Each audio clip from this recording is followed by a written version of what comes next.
네, 시청자 여러분 안녕하십니까. 마켓 시그널 시작하도록 하겠습니다. 진행을 맡은 최유은입니다. 정보경입니다. 뉴욕 증시 3대 지수는 일자리 소폭 하락으로 마감을 했습니다.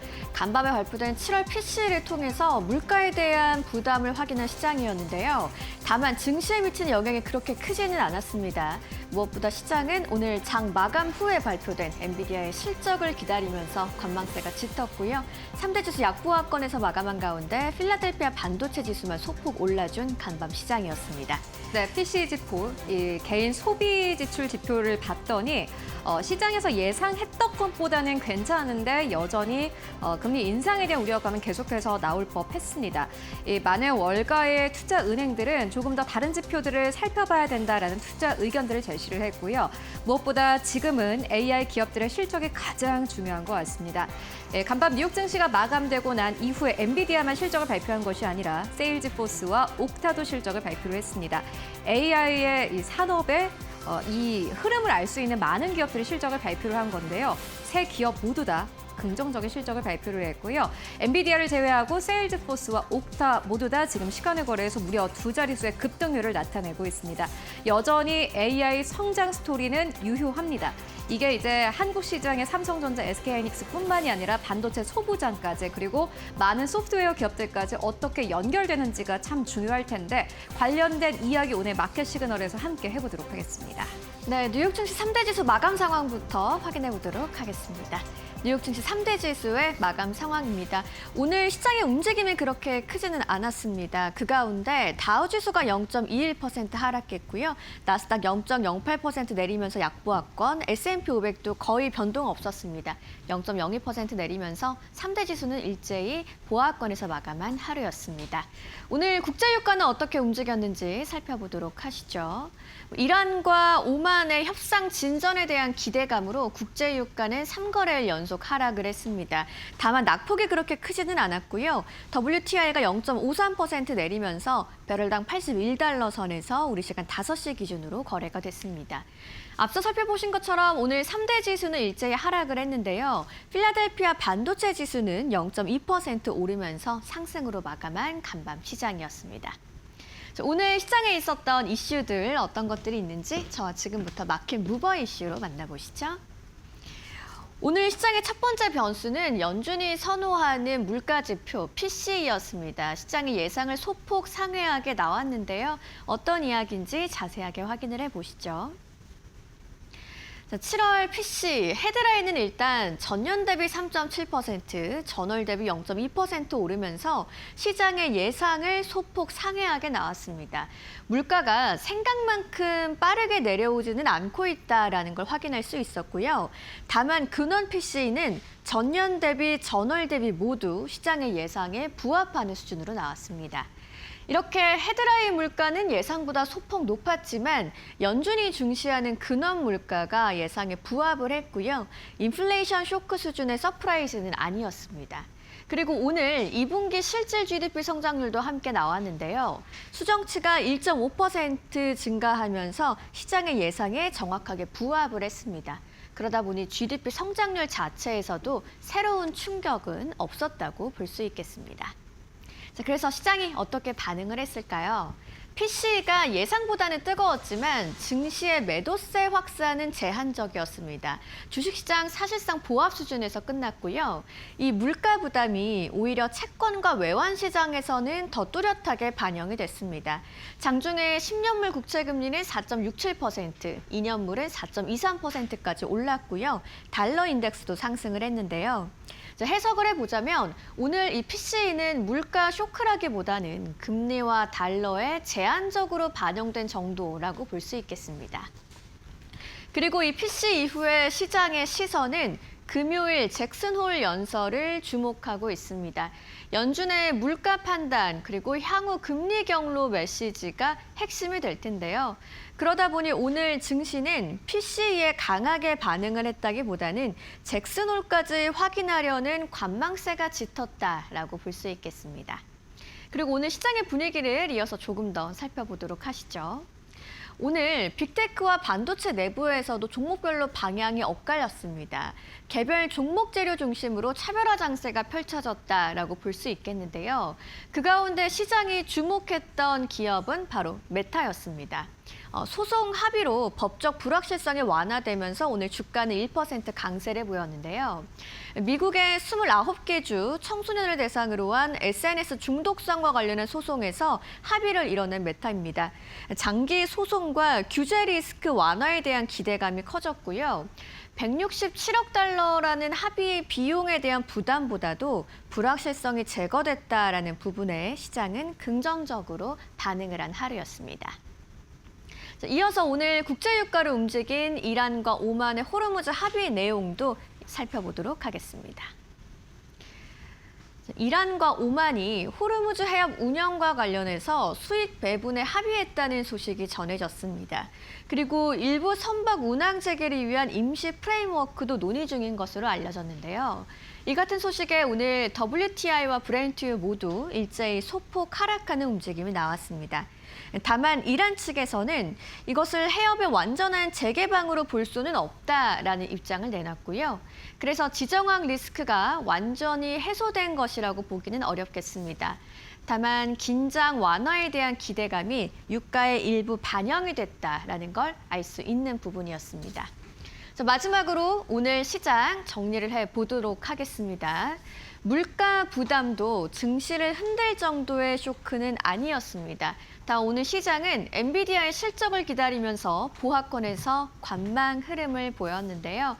오늘 시장이 주목했던 엔비디아의 실적 발표, 과연 자세한 내용들은 어떻게 나왔는지 종목과 관련한 이야기 최효은 앵커와 만나보겠습니다. 네, 일단 간밤 증시 마감 상황부터 짚고 가도록 하겠습니다. 엔비디아 주가가 정규장에선 보시다시피 1.5%대 하락 나오면서 거래 마감했습니다. 빨간불 켜낸 그러니까 하락한 기업들 살펴보시면은 알파벳, 넷플릭스, 디즈니 그리고 뭐 보시다시피 통신주도 전반적으로 하락을 했고 그 이외에 소프트웨어 쪽도 상승했고 반도체 기업들도 상승했습니다. 엔비디아만 내렸습니다. 사실은 엔비디아는 내렸는데 엔비디아가 호실적으로 발표를 할 거다라는 기대감이 오히려 다른 기업들의 주가를 통해서 나왔다라는 부분을 확인할 수 있고 애플도 1%대 상승, 시스코 시스템즈 1%대 상승, 그 이외의 기업들도 뭐 방산 쪽, 우주항공 쪽도 괜찮았습니다. 그렇다면은 엔비디아가 도대체 어떠한 실적을 낸 건지 함께 확인해 보도록 하겠습니다. 네, 먼저 엔비디아 실적입니다.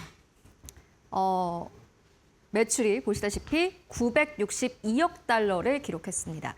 예상치는 922억 달러였고요. YOY 기준으로 했을 때 전년 동기 대비했을 때 106% 이상 성장한 것으로 나타났습니다. EPS도 좋았습니다. 2.22달러를 기록했고 시장의 예상치는 2.1달러였습니다. YOY 기준으로 했을 때 120%의 성장 흐름이 나왔습니다. 이게 매출과 EPS가 시장의 예상치를 상회하는 거 어떻게 보면 당연하다라는 시장의 투자 의견도 있었습니다만은 어쨌든 간에 엔비디아는 우등생이고 정말 괜찮은 실적을 냈습니다. 특히나 이렇게 큰 기업이 1년 전과 비교해서 세 자릿수의 성장률을 나타낸다라는 것은 쉬운 일이 아닙니다. 매출과 EPS로 다시 한번 증명해낸 엔비디아였고요. 데이터 센터 매출도 꽤 놀라웠습니다. 거의 900억 달러 가까웠습니다. 890억 달러를 기록했고 YOY 기준으로 했을 때 117%의 성장 흐름을 나타냈습니다. 이게 이제 중국향 매출이 전혀 포함되지 않은 금액이다라고 발표를 하기도 했는데 그것을 감안한다면 더욱더 놀라운 숫자였습니다. 그리고 최근에 엔비디아가 이 메모리 가격 급등에 따라서 제품의 가격을 15% 인상했다라는 소식 여러분들 다들 기억하고 계실 텐데요. 그렇기 때문에 매출 총이익률이 약간 훼손될 것이다라는 우려감이 나왔습니다. 그런데 실제로 엔비디아의 매출 총이익률은 시장의 예상치와 거의 부합하게 나왔습니다. 75%대로 집계가 됐고요. YOY 기준으로 했을 때 2.5% 이상 성장한 것으로 나타났습니다. 다만 매출 총이익률 같은 경우에는 이 가이던스에는 74%로 제시가 됐습니다. 이 부분에 시장에서 약간 좀 주목을 하고 있는 상황이고 잉여 현금 흐름도 괜찮았고요. 주주 환원액도 역시나 마찬가지로 지난 분기와 발표했던 것과 비슷하게 긍정적으로 발표가 됐습니다. 그렇다면 엔비디아는 지금 현재 주가 어떻게 움직이고 있을까요? 와, 보시다시피 이게 정규장에서의 흐름입니다. 정규장에서는 연이은 하락세가 나왔습니다. 1.5%대 하락하면서 209.66달러에서 거래를 마감을 했고요. 보시다시피 이게 주가가 좀 큰 폭으로 빠졌습니다. 장 마감 이후에 급격하게 떨어지는 모습 여러분들 확인하실 수 있으시죠? 엔비디아가 실적을 발표한 이후에 주가가 약간 2% 가깝게 하락하면서 앞으로 이게 주가가 좀 떨어지는구나라는 컨센서스 형성할 만큼 주가가 좀 큰 폭으로 빠졌었는데 보시다시피 주가가 바로 올라왔습니다. 1.4%대 바로 양전했네요. 212.33달러 현재 거래가 되고 있고 지금 213달러 선 넘어가고 있는 상황입니다. 지금 우리 시간으로 오전 6시 4분인데 이제 엔비디아가 컨퍼런스 콜을 시작을 합니다. 이제 오전 6시, 한국 시간으로는 오전 6시부터 시작을 하고 특히나 엔비디아의 최고 경영자 젠슨 황 CEO가 CNBC와의 인터뷰를 진행한다고 합니다. 짐 크레머와의 인터뷰를 진행을 한다고 하는데 시장에서는 기대를 하고 있는 듯합니다. 이미 숫자도 괜찮았고요. 주주 환원 정책에 대한 기대감도 있을 테고 루빈 칩이 앞으로 어디에 쓸 것인가에 대한 기대감도 분명히 있을 겁니다. 그렇다면 시장의 시선 도대체 어디로 가 있는 건지 하나하나 정리를 해보고 가도록 하겠습니다. 저희가 오늘 CNBC의 기사를 가지고 왔는데요. 제목이 굉장히 재밌습니다. Nvidia's Expectations Premium. 이게 기대 프리미엄이 Dogs the Stock. 이게 주가를 발목 잡고 있다라고 표현을 했습니다. 이 꼬리표처럼 계속해서 따라다니고 있다라고 CNBC는 이러한 제목의 기사를 냈고요. 기사에 인용된 투자 의견을 저희가 이렇게 좀 정리를 해봤는데요. 엔비디아가 지금 어떻게 보면 해결해야 하는 가장 큰 문제는 EPS 매출이 아니라 프리미엄인 것 같습니다. 기대 프리미엄. 투자자들이 기대하고 있는 것을 얼마나 넘어설 수 있을 것인가. 를 결국에는 엔비디아가 해결해야 하는 문제가 될 것 같은데요. 웨드부시는 이렇게 이야기를 합니다. 엔비디아는 지난 3년간 지속적으로 가이던스를 넘어서는 실적을 냈다. 회사가 어떤 가이던스를 제시하더라도 실제 실적은 그보다 조금 더 높게 나올 것이라는 기대를 감안해야 된다라고 설명합니다. 아마 월가에 어떻게 보면은 컨센서스인 것 같은데요. 시장에서 예상하는 것보다 당연히 높게 나와야지가 지금 대체적인 의견인 것 같고 이게 은행의 투자 의견을 통해서도 나왔습니다. 두 번째로는 로젠블렛인데요. 로젠블렛은 특히나 기술주에 굉장히 강세론인 그러한 증권사이기도 한데 3분기 매출 가이던스가 1,050억 달러를 넘으면 긍정적 서프라이즈 그리고 1,100억 달러에 달하면은 블로우아웃. 압도적인 수준이다라고 설명합니다. 그런데 실질적으로 내놓은 요 가이던스 보면요. 이 1,050억보다는 1,100억에 가까운 가이던스를 내놓았습니다. 1,080억 정도로 지금 집계가 됐는데 그러니까 좀 해석해 보면은 긍정적 서프라이즈와 블로우아웃, 압도적의 수준 그 어디인 것 같습니다. 이런 것들을 약간 좀 저울질하면서 결국에는 시간의 거래에서 1% 넘게 빠졌다가 주가가 금방 올라온 듯한 분위기 현재 나오고 있는 상황이고요. 딜로이트는 이렇게 이야기를 합니다. 결국엔 베라 루빈이 변수가 될 것이다라고 설명이 됩니다. 이런 기술이 존재한다는 것 자체가 굉장히 멋지고 내용을 읽는 것도 흥미롭다라고 설명을 합니다. 말 그대로 엔비디아가 가진 기술력 자체가 엄청나다라고 설명을 하는 건데요. 그런데 중요한 건 결국에 수익성인 거죠. 누가 실제로 사용할지, 고객들이 비용을 진짜로 지불할지, 얼마나 지불할지가 아직 불확실하다라고 설명을 했는데 이게 아마 이제 어닝콜에서 나올 듯합니다. 오전 6시부터 시작이 되니까 저희가 계속해서 전해드릴 거고요. 그래서 주가가 중요하겠죠.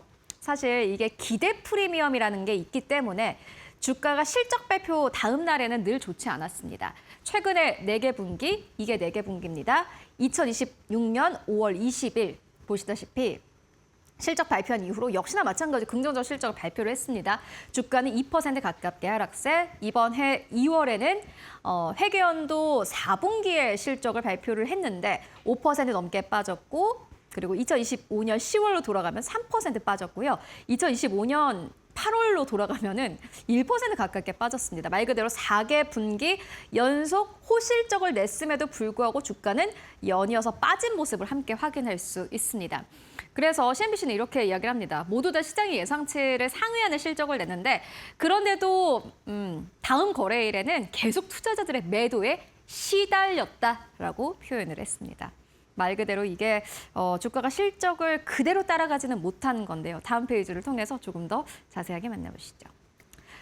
그래서 지금 또 시장에서 어떤 걸 도대체 기대하나 봤더니 결국에는 주주 환원 정책입니다. 이게 이제 AI 기업들을 어느 순간 하반기로 넘어서면서 약간 시선이 그래서 우리한테 얼마를 줄 건데로 바뀐 것 같습니다. 너가 실적을 잘 내는 건 당연한 거고 그래서 우리에게 무엇을 줄 수 있는 대로 바뀌었는데 그래서 엔비디아가 이제 애플과 같이 될 수 있다라는 투자 의견 나왔습니다. 뱅크 오브 아메리카의 굉장히 유명한 애널리스트입니다. 비백 아리안이 이렇게 이야기를 했습니다.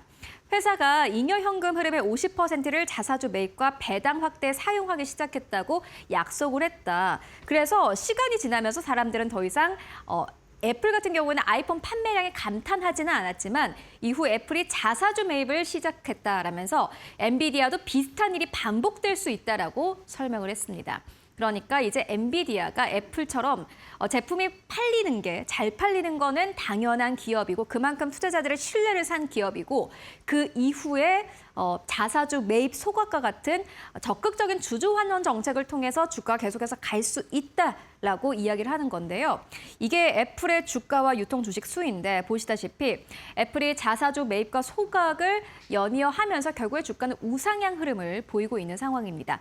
엔비디아도 이와 같은 가치주와 성장주의 흐름을 모두 다 담은 그러한 기업이 될 수 있다라고 월가에서는 기대를 하고 있는 것 같습니다. 다음 페이지를 통해서 또 만나보시죠. 월가에서 어떠한 이야기를 또 보나 봤더니 먼저 캔터 피츠제럴드는 이렇게 이야기합니다. 아마 많은 분들이 기대하시는 부분이 될 것 같은데 이게 굉장히 인상적이었습니다. 엔비디아 주가가 다시 움직이기 시작하면 매우 빠르게 오를 수 있다라고 설명을 합니다. 2027년과 2028년 이익 잠재력을 고려하면 현재 주가는 상당히 저렴해 보인다라고 설명을 합니다. 일단 지금까지 애프터마켓에서 나오는 흐름까지 봤을 때는 엔비디아 주가가 다시 한번 상승 탄력을 가지고 갈 수 있는 어떠한 단서가 보이고 있습니다. 정말 캔터 피츠제럴드처럼 진짜 엔비디아 주가가 빠르게 움직일 수 있을지 함께 좀 보는 것도 지금 시장을 보는 관전 포인트가 하나가 될 것 같고요. 모건 스탠리 같은 경우에는 이렇게 이야기를 합니다. 실제로 얼마나 많은 자금이 차입되고 있는지가 갈수록 과소평가될 수 있다라고 설명을 합니다. 그리고 뱅크 오브 아메리카 앞서서 만나보셨다시피 엔비디아가 주주 환원을 더 확대해야 된다라면서 결국에는 주가를 끌어올릴 만한 요인은 주주 환원 정책이 될 것이다라고 설명을 하고 있고요.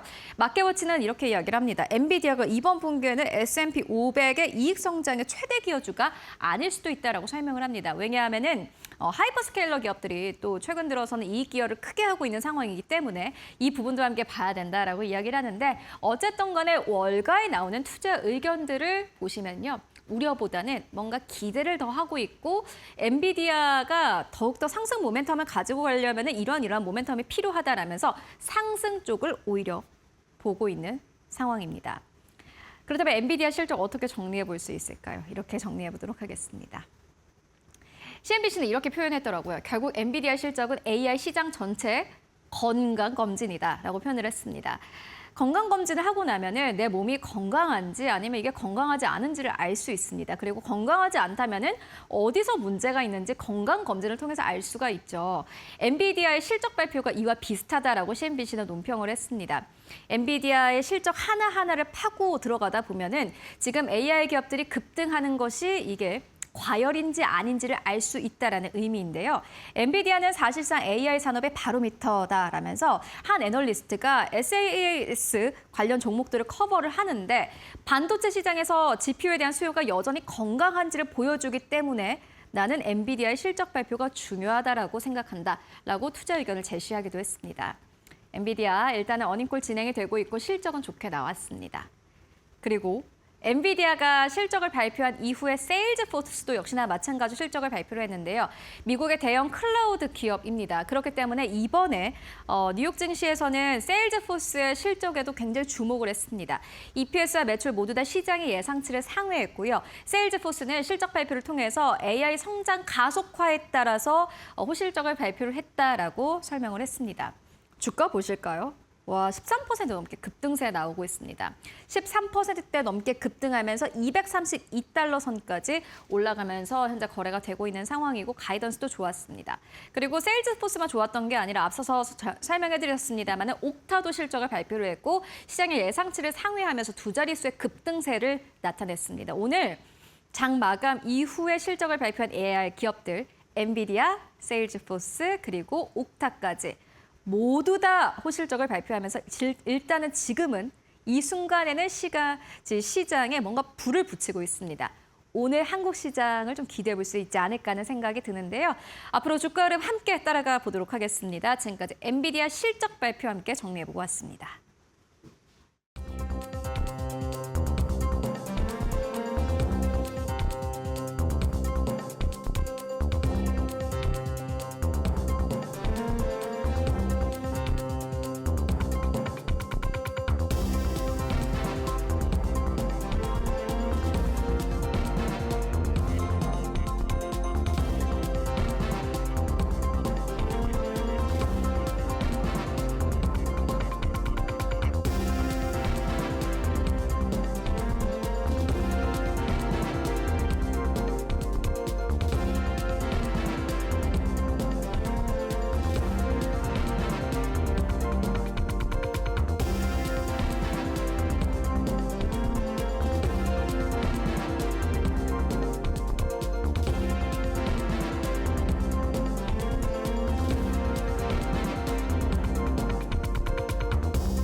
월가에서 보내는 시그널을 알아보는 시간입니다. 월가 시그널 오늘도 신일섭 위원님과 함께합니다. 안녕하세요.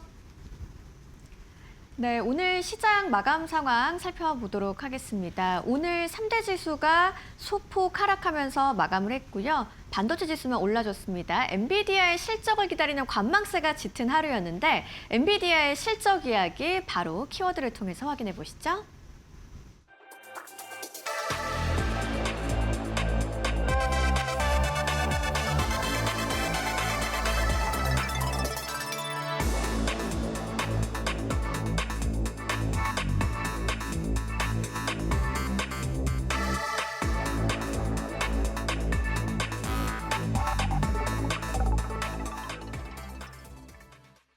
오늘 장이 마감된 후에 엔비디아가 실적을 발표했습니다. 글로벌 증시의 향방을 가를 이슈였기 때문에 시장의 관심이 주목이 됐는데요. 매출과 EPS 모두 어닝 서프라이즈를 기록했습니다. 위원님께서는 엔비디아 실적 어떻게 보셨는지 조금 더 자세한 이야기 여쭤보도록 하겠습니다.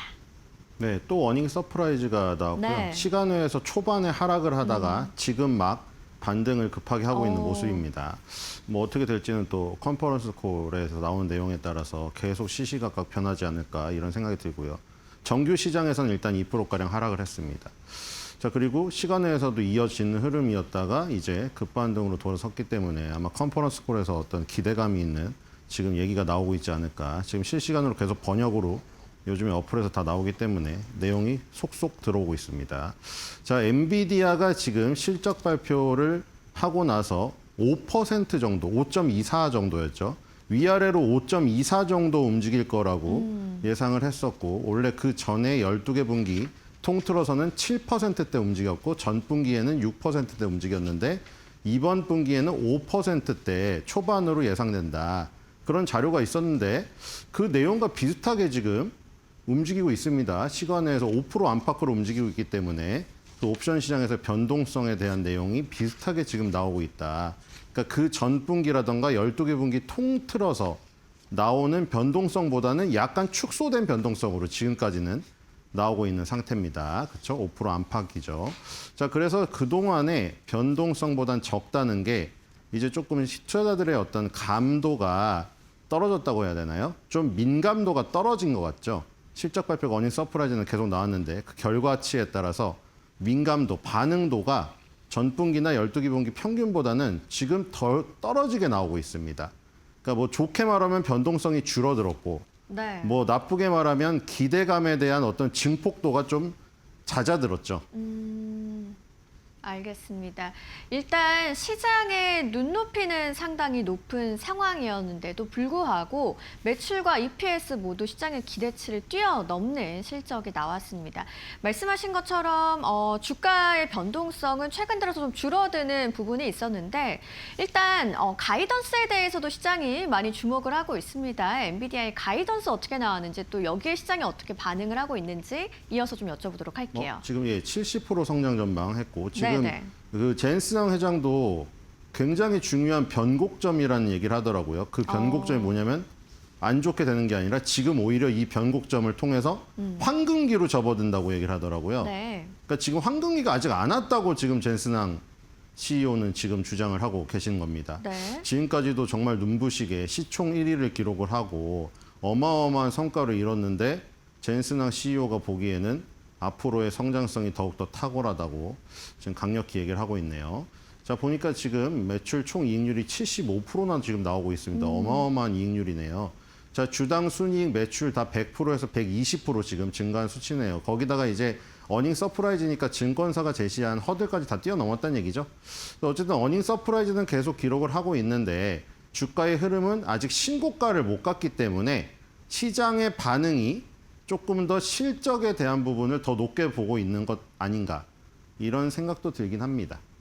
네, 데이터 센터 매출도 전년 대비해서 100%가 넘게 상승을 한 것으로 나왔고 시장이 주목하고 있는 잉여 현금 흐름과 주주 환원 부분에서도 시장의 기대치를 충족시키는 결과가 나오지 않았나 싶습니다. 그 부분은 위원님께서 어떻게 보시고 계신가요? 네, 지금 그 빅테크 하이퍼 스케일러 업체들이 다 지금 잉여 현금 흐름에 대한 문제점, 특히 네. 뭐 구글의 뭐에서 알파벳을 뭐 창사 이후에 처음으로 잉여 현금이 마이너스라 구글 같은 공룡조차도 버거워하는구나 이런 얘기가 잠깐 나왔습니다만 지금 엔비디아는 굉장히 굳건한 모습입니다. 네. 마이클 버리가 계속 뭐 순환 경제론을 제시를 하면서 저 축이 무너지면 다 무너진다 얘기를 하고 있지만 그 축의 가장 중심인 엔비디아는 잉여 현금 흐름이든 뭐든 굉장히 여유로운 모습입니다. 네, 알겠습니다. 오늘 애프터마켓 시작하면서 엔비디아의 주가가 원래 하락을 하고 있었는데 상승 전환에 성공한 뒤에 그 상승폭이 상당히 커졌습니다. 현재 3%에서 4% 내외로 시외 거래에서 주가는 급등을 하고 있습니다. 엔비디아 실적 발표가 나왔습니다. 이제 국내 반도체 업종에 미칠 영향이 어떻게 될지 궁금한데 우리 시장으로의 시그널 어떻게 좀 예상을 하고 계신가요? 네, 뭐 우리나라는 사실 매그니피센트 7보다는 지금 네. 스토리지 3사라던가 필라델피아 반도체 지수 영향력이 좀 더 커 보이기 때문에 지금 매그니피센트 7이랑 마이크론 테크놀로지를 비롯한 스토리지 3사들 있잖아요. 총 4사가 그 움직임이 약간 시속 게임을 하는 양상이 있습니다. 마이크론 테크놀로지를 비롯한 이쪽 진영이 좀 강할 때는 매그니피센트 7이 약했고요. 매그니피센트 7이 강세를 띠면은 반대로 이제 마이크론 테크놀로지를 비롯한 이쪽 진영이 조금 약했습니다. 그래서 오히려 지금 매그니피센트 7의 어떤 그 맹주라고 할 수 있는 엔비디아가 강세를 띠는 것이 뭐 우리나라 삼성전자, SK 하이닉스에게 완전 빛을 보게 만들 거라는 것은 조금 연관성이 적지 않을까 이런 생각이 듭니다. 알겠습니다. 자, 엔비디아가 이렇게 호실적을 발표했습니다. 그리고 마이클 버리도 이 호실적을 전망했는데 이러한 기대감에도 불구하고 여전히 과열에 대한 경계감을 드러냈습니다. 어떤 이야기인지 좀 자세하게 이어서 한번 살펴볼까요? 네, 오늘 그 굉장히 또 둘이 대비되는 네. 물론 언론에서 다루기 때문에 이 얘기를 하는 거예요. 왜냐면 예를 들어서 뭐 옛날에 그 코카콜라를 계속 경쟁사로 여겨가지고 막 펩시콜라가 어떤 전략적으로 마케팅을 하지 않습니까? 그럼 사람들은 쟤네 둘이 비슷한 실력인가 보다 이렇게 인지를 하죠. 근데 마이클 버리는 뭐 마케팅을 하진 않고 그냥 언론에서 그 정도 비중으로 다뤄줍니다. 왜냐면 예전에 크게 맞췄다는 이유로. 그래서 뭐 벌수스의 관계를 자꾸 설정을 하는데 이번에도 어떻게 보면은 그렇게 뭐 의도를 했는지 안 했는지 모르겠지만 그렇게 됐습니다. 네. 왜냐하면 그 마이클 버리랑 젠슨 CEO의 말이 완전히 지금 또 부딪히는 얘기가 지금 나오고 있거든요. 그렇네요. 왜냐하면 지금 자기의 서브스택, 우리나라로 따지면 블로그입니다. 거기 구독료를 받고 지금 나오는 건데 아마 기자분들이 구독료를 지불을 하고 미리미리 보면서 언론 기사를 쓰는 겁니다. 거기서 이제 이미 뭐라고 했냐면 칭찬했어요. 엔비디아 2분기 실적이 압도적일 것이다. 그런데 여기서 수급적인 얘기를 했습니다. 이미 포모에 휩싸인 사람들이 너무 두려운 나머지 엔비디아를 다 샀다. 그러니까 이게 수급적인 부분이죠. 어닝 서프라이즈가 나오는 건 확실한데 수급적으로 더 이상 들어올 사람이 없다는 거죠. 더 이상 들어올 사람이 없으니까 오르기 힘들 것이다. 이렇게 얘기를 하면서 사실 좀 변하긴 했습니다. 왜냐하면 엔비디아를 비롯하여 팔란티어를 마구잡이식으로 매도를 하다가 갑자기 그걸 또 인정은 하고 있어요. 2분기 실적은 압도적일 것이라고.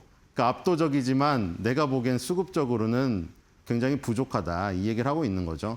근데 이제 엔비디아의 주가는 4월 이후에 가장 강한 월간 성과를 지금 기록을 하고 있습니다. 8월 달에. 네. 그렇기 때문에 마이클 버리가 언제까지 포지션을 유지할지 궁금해집니다. 그렇네요. 마이클 버리가 좀 우려했던 부분들, 핵심적인 내용들은 어떤 건지도 한번 살펴볼까요?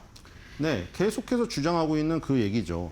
이 순환 경제론에 대한 얘기거든요. 네네. 그러니까 엔비디아가 돈을 다 대주고 있다 이거죠. 엔비디아가 돈을 다 대주고 있고 엔비디아가 의존하고 있는 회사가 몇 개밖에 없다. 그 회사들이 만약에 무너지면 다 같이 무너진다는 뭐 그 얘기를 계속 하고 있는데 젠슨 회장님은 그때 레터를 통해서 강력히 반박을 했죠. 마이클 버리를 꼭 집어서 얘기를 하면서. 네. 물론 마이클 버리도 그때 반박을 했습니다. 아니 지금 나만 하는 얘기가 아닌데 왜 나를 지명을 하냐 뭐 이런 식으로 얘기를 했는데 어쨌든 계속해서 뭐 둘이 이제 동일 선상에 계속 언론에서 다뤄지다 보니까 어떻게 보면 이제 사람들이 흥미를 느끼고 이러니까 자꾸 둘을 대결 구도로 몰아가려는 이런 그 기사의 경향성이 강한 것 같아요. 어쨌든 간에 지금 마이클 버리는 $100 초반 정도 있죠. 거기서 지금 그 포지션을 갖고 있는데 지금 롤 오버를 했다는 소식입니다. 네. 롤 오버는 뭐냐면 만기가 지나고도 만기를 연장한 거예요. 그러니까 자기의 뜻을 굽히지 않은 거죠. 그러니까 $100 초반이란 거는 뭡니까 그러면? 엔비디아가 $100 초반에서 내려가거나 지금으로부터 주가가 하락을 하면 마이클 버리가 갖고 있는 포지션의 가치가 급등한다는 뜻입니다. 그리고 최종적으로 $100 밑을 바라보고 있다는 것이죠. 네. 자, 어쨌든 뭐 마이클 버리는 계속 자기의 줏대 있는 주장을 계속하고 있습니다. 네, 마이클 버리의 주장은 이랬지만 또 말씀하신 것처럼 엔비디아 CEO 젠슨 황은 AI 인프라가 성장기, 황금기에 들어섰다라는 말을 하기도 했습니다. 자, 엔비디아 지금 시간의 거래에서는 주가가 급등을 하고 있습니다. 그렇다면 최근에 주가 흐름은 어땠는지 차트를 통해서 한번 이어서 살펴보시죠.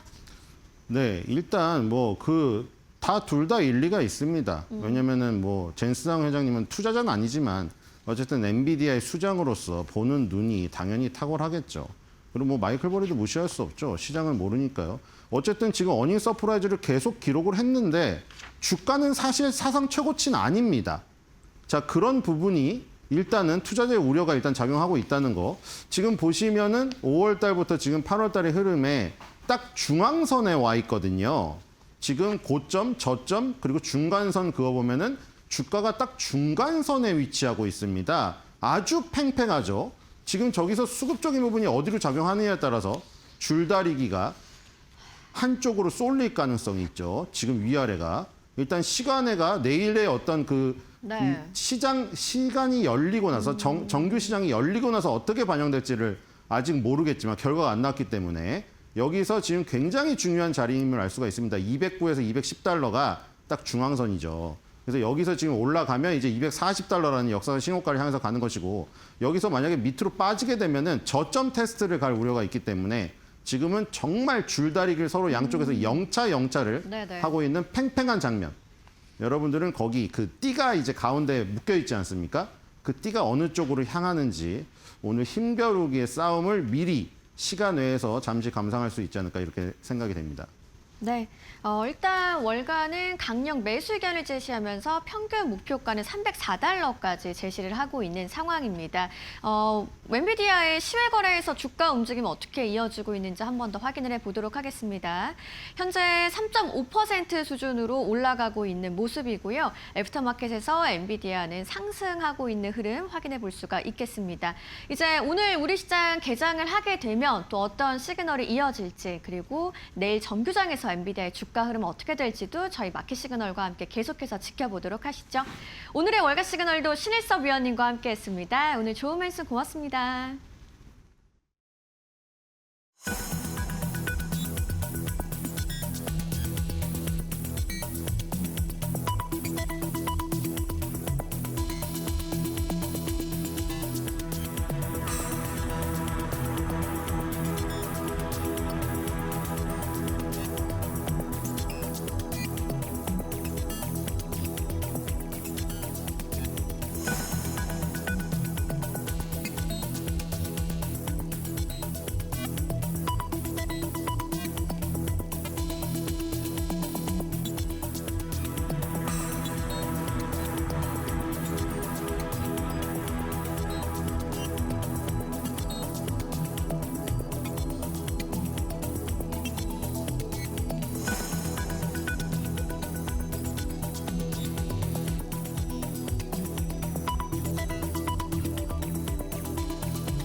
네, 머스노 5입니다. 개장 전 알아야 할 5가지 뉴스 짚고 가도록 하겠습니다. 개정 전에 5가지 뉴스를 알아야 되는데 오늘은 사실상은 이 한 가지 뉴스만 알아도 되지 않을까 하는 생각이 듭니다. 장 마감 이후에 엔비디아가 실적을 발표했습니다. EPS와 매출 모두 다 시장의 예상치를 상회했고요. 가이던스도 굉장히 좋았습니다. 이에 따라서 하락하던 시간의 주가가 다시 한번 급반등했습니다. 바로 만나보시죠. 엔비디아가 AI 투자 확대에 힘입어 시장 예상을 웃도는 2분기 실적을 내놓았습니다. 매출은 962억 달러로 전년 동기 대비해서 106% 증가하며 시장 예상치 922억 달러를 웃돌았습니다. 조정 주당 순이익도 2.22달러로 예상치 2.1달러를 넘어섰습니다.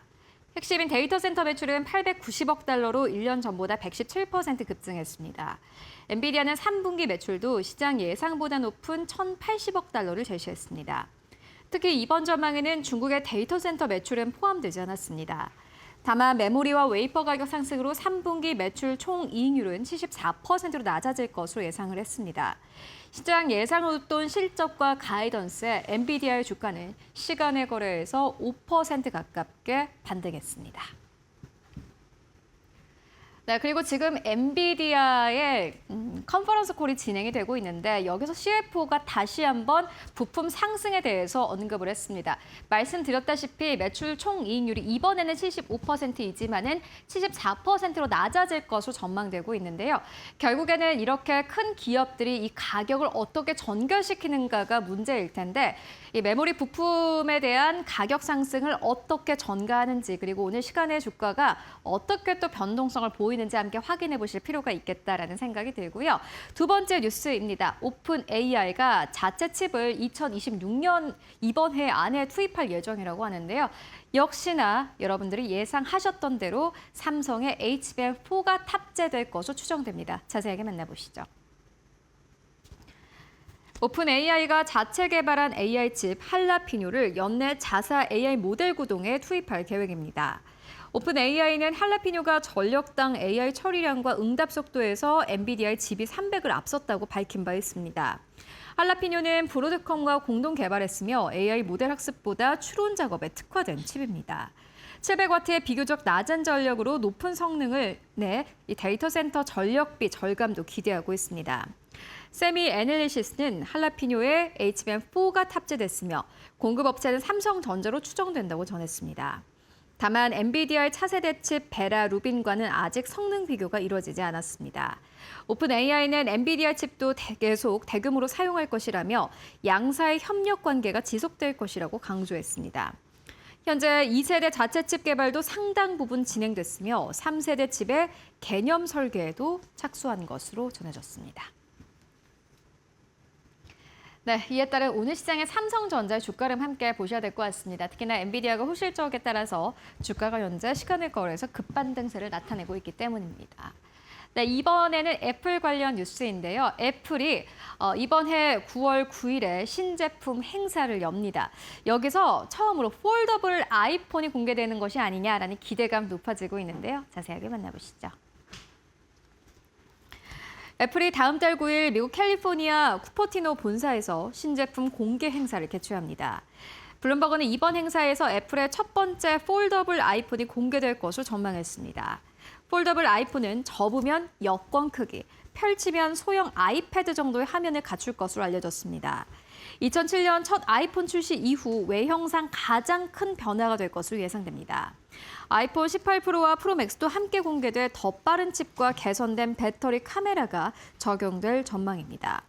반면 일반형 아이폰 18과 아이폰 에어 2세대는 내년 봄으로 출시가 미뤄질 가능성도 제기됐습니다.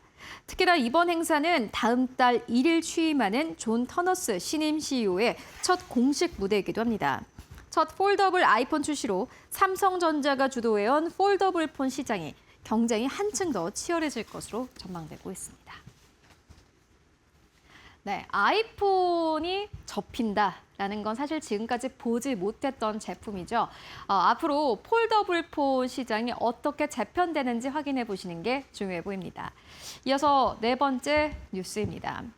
메타가 청소년 SNS 중독과 관련 미국 소송이 여전히 진행 중인 가운데 미국 소송에서 1,678억 달러를 지급하기로 결정이 났다고 합니다. 셧다운제를 도입하게 된다고 하는데요. 자세하게 만나보시죠.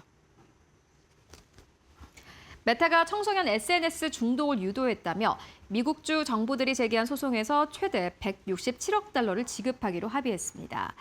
메타는 미국 47개 중 등과 합의안을 마련했으며 최종적으로 법원의 승인을 받아야 합니다. 우선 약 117억 달러를 지급하고 경쟁사들의 합의 여부에 따라 지급액이 최대 167억 달러까지 늘어나는 구조입니다. 메타는 합의와 함께 18세 미만 이용자의 페이스북과 인스타그램 이용 시간도 제한하기로 했습니다. 두 서비스를 합쳐 하루 이용 시간을 2시간으로 제한하고 자정부터 오전 6시까지 접속을 차단합니다. 이 같은 제한을 해제하려면 부모의 승인이 필요합니다. 경쟁사들도 시간 제한을 도입할 경우 하루 이용 시간은 1시간으로 더 줄어들 수 있습니다. 청소년 SNS 중독을 둘러싼 규제가 플랫폼 알고리즘과 서비스 운영 방식까지 바꾸는 모습입니다. 이에 따른 메타의 매출 우려 기대감, 현재 우려가 나오고 있습니다. 앞으로 확인을 해보셔야 될 것 같고요. 이어서 마지막 뉴스입니다. 파이낸셜 타임즈의 보도였는데요. YMTC가 삼성전자와 SK하이닉스의 도전장을 내밀었습니다. 내년에 낸드 시장에서 1위를 하는 게 목표다라고 발표했다고 하는데 자세하게 만나보시죠. 중국의 양쯔 메모리 YMTC가 이르면 내년 말까지 세계 낸드 플래시 시장 1위에 오르겠다는 목표를 제시했습니다. 현재 YMTC는 삼성전자와 SK하이닉스에 이어 글로벌 낸드 시장 3위를 기록하고 있습니다. 파이낸셜 타임즈는 YMTC가 기업 공개를 준비하는 과정에서 투자자들에게 이 같은 목표를 제시했다고 보도했습니다. 미국의 대중 반도체 규제 속에서도 중국 메모리 기업들이 적층과 공정 최적화를 통해 이 기술 격차를 빠르게 좁히고 있다는 분석입니다. YMTC는 IPO를 통해 약 6조 9천억 원을 조달해 생산 설비와 연구 개발에 투자할 계획입니다. 시장에서는 중국 업체들의 공격적인 증설이 글로벌 메모리 공급을 크게 늘릴 가능성을 주시하고 있습니다. 특히 공급 확대가 메모리 가격 하락으로 이어질 경우 삼성전자와 SK하이닉스 등 기존 업체도 부담이 될 수 있습니다. YMTC의 상장 후 기업 가치는 1조 위안, 우리 돈으로 약 208조 원을 넘어설 것으로 예상됩니다. 네, 이에 따른 낸드 시장의 분위기 함께 살펴보실 필요가 있을 것 같습니다. 지금까지 머스트 노 5 함께 알아보고 왔습니다.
네, 외신 속에 숨겨진 한국 기업들의 이야기 함께 나눠보는 시간인데요. 히든글로벌 오늘도 모셨습니다. 타키온의 조우진 대표와 함께 해보도록 하겠습니다. 대표님 안녕하십니까? 예, 안녕하세요. 네, 오늘은 첫 번째 기사 어디서 가지고 오셨습니까? 예, 그 파이낸스 타임스가 이제 YMTC 중국의 대표적인 낸드 플래시 기업인데 그 YMTC가 상장을 준비하고 있습니다. 그 얼마 전에 있었던 CXMT가 중국의 대표적인 디램 기업이라면 중국의 대표적인 낸드 플래시 기업이 YMTC인데 CXMT에 이어서 YMTC도 상장을 준비하고 있습니다. 상장을 하려면 투자자들에게 우리 회사 어떤 회사고 우리 회사가 장차 이제 시장에서 어떤 역할을 할지를 써야 되는데 이 파이낸스 타임스가 YMTC가 제출한 서류를 보니까 27년이면 내년이죠. 얼마 안 남았습니다. 내년에 이제 YMTC가 지금 낸드 플래시의 1위 기업인 삼성전자, 2위 기업인 하이닉스를 제치고 자기들이 1등이 되겠다라고 썼다는 것입니다. 그래서 이 부분을 좀 자세히 말씀드리도록 하겠습니다. 저희 머스트 노 5 마지막 뉴스 얘기도 했는데요. 아마 이게 이제 오늘 또 주요 이슈가 될 것 같은데 보니까는 파이낸셜 타임즈가 보도한 내용입니다. YMTC가 이제 CXMT에 이어서 상장을 하면 아마 또 그만큼 돈을 또 조달할 수 있을 텐데 어떻게 보십니까? 예.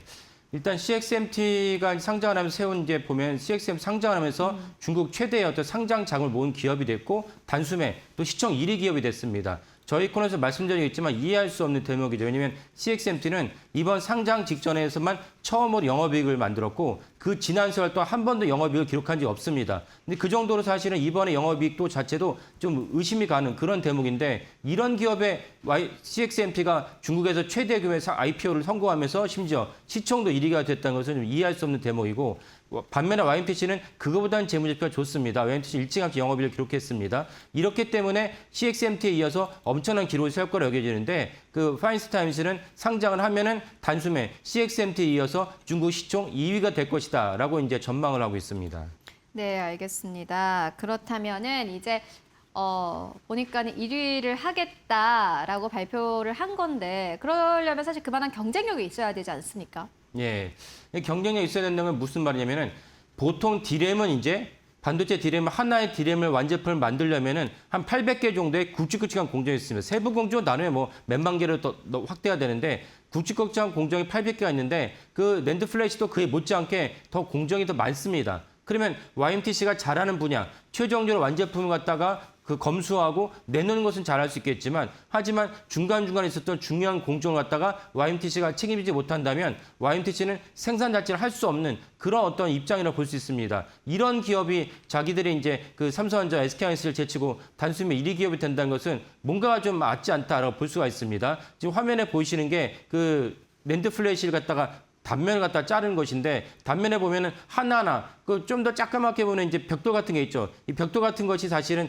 그 저장을 하는 낸드 플래시 저장하는 셀입니다. 저장하는 기초 단위인데 이 기초 단위의 셀을 갖다가 쌓는 것이 얼마나 많이 쌓는 것이 낸드 플래시의 기술적 난이도를 갖다가 그 보여준 척도입니다. 디램은 미세화 공정이라 해서 얼마나 많은 그 단면에다가 많은 어떤 메모리를 집어넣을 수 있느냐 이런 식으로 경쟁했다면 이미 벌써 10년 전부터 낸드 플래시는 좁히기보다는 위에 올리자. 언제까지 좁히기만 하는 것이냐 그래서 위에 올린 것으로 낸드 플래시는 이제 그 기술적 난이도가 높아지고 있습니다. 현재로서는 기술적 난이도는 SK하이닉스가 제일 먼저 앞서 있는데 SK하이닉스가 낸드 플래시에서 셀을 갖다가 321단을 쌓은 것을 제품을 내놓고 있습니다. 삼성전자는 그보다 못하고 그 다음에 3위 기업이라서 마이크론도 뒤쫓아가고 있습니다. 그러면 이렇게 낸드 플래시에서 가장 기술적 난이도 높은 셀을 갖다 쌓아야 되는데 셀을 쌓으려면 반드시 무엇이 있어야 되냐? 그는 삼성전자나 SK하이닉스도 마찬가지입니다. 마이크론도 마찬가지고 무엇이 있어야 되냐? 셀을 쌓을 때 필요한 이제 애칭 식각 장비가 필요한데 식각 장비는 이제 미국의 램 리서치 그다음에 일본 회사인 텔, 도쿄 일렉트론의 장비가 필요합니다. 이 두 장비 모두 트럼프 정부가 중국으로 반입을 갖다가 금지를 했습니다. 금지한 상황에서 그 YMTC는 꾸역꾸역 여기까지 쫓아왔는데 여기에 자기들이 1등 기업이 되어야겠다는 것은 그러면 램 리서치와 텔, 도쿄 일렉트론의 어떤 장비 반입을 어떻게 해결하겠다는 것인지 의문이 다는 대목입니다. 그래서 이런 것들 종합해 봤을 때 사실 27년도에 1위 기업이 되겠다는 것은 좀 어불성설이 아닌가, 과도한 어떤 목표가 아닌가라고 생각이 듭니다.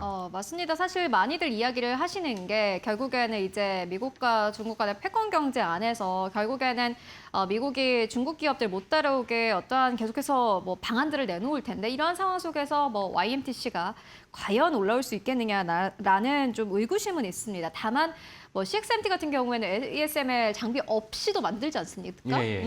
그래서 제가 그 설명드린 부분에서 아니 CXMT도 사실 리소그래피 장비에 해당하는 네덜란드 ASML 장비 없이도 여기까지 오지 않았냐라고 반론 다실 분들 계시겠지만 저희 코너를 꾸준히 이제 보신 분들은 아시겠지만 제가 강조하는 이유 중 하나, 강조한 것 중에 하나는 무엇이냐?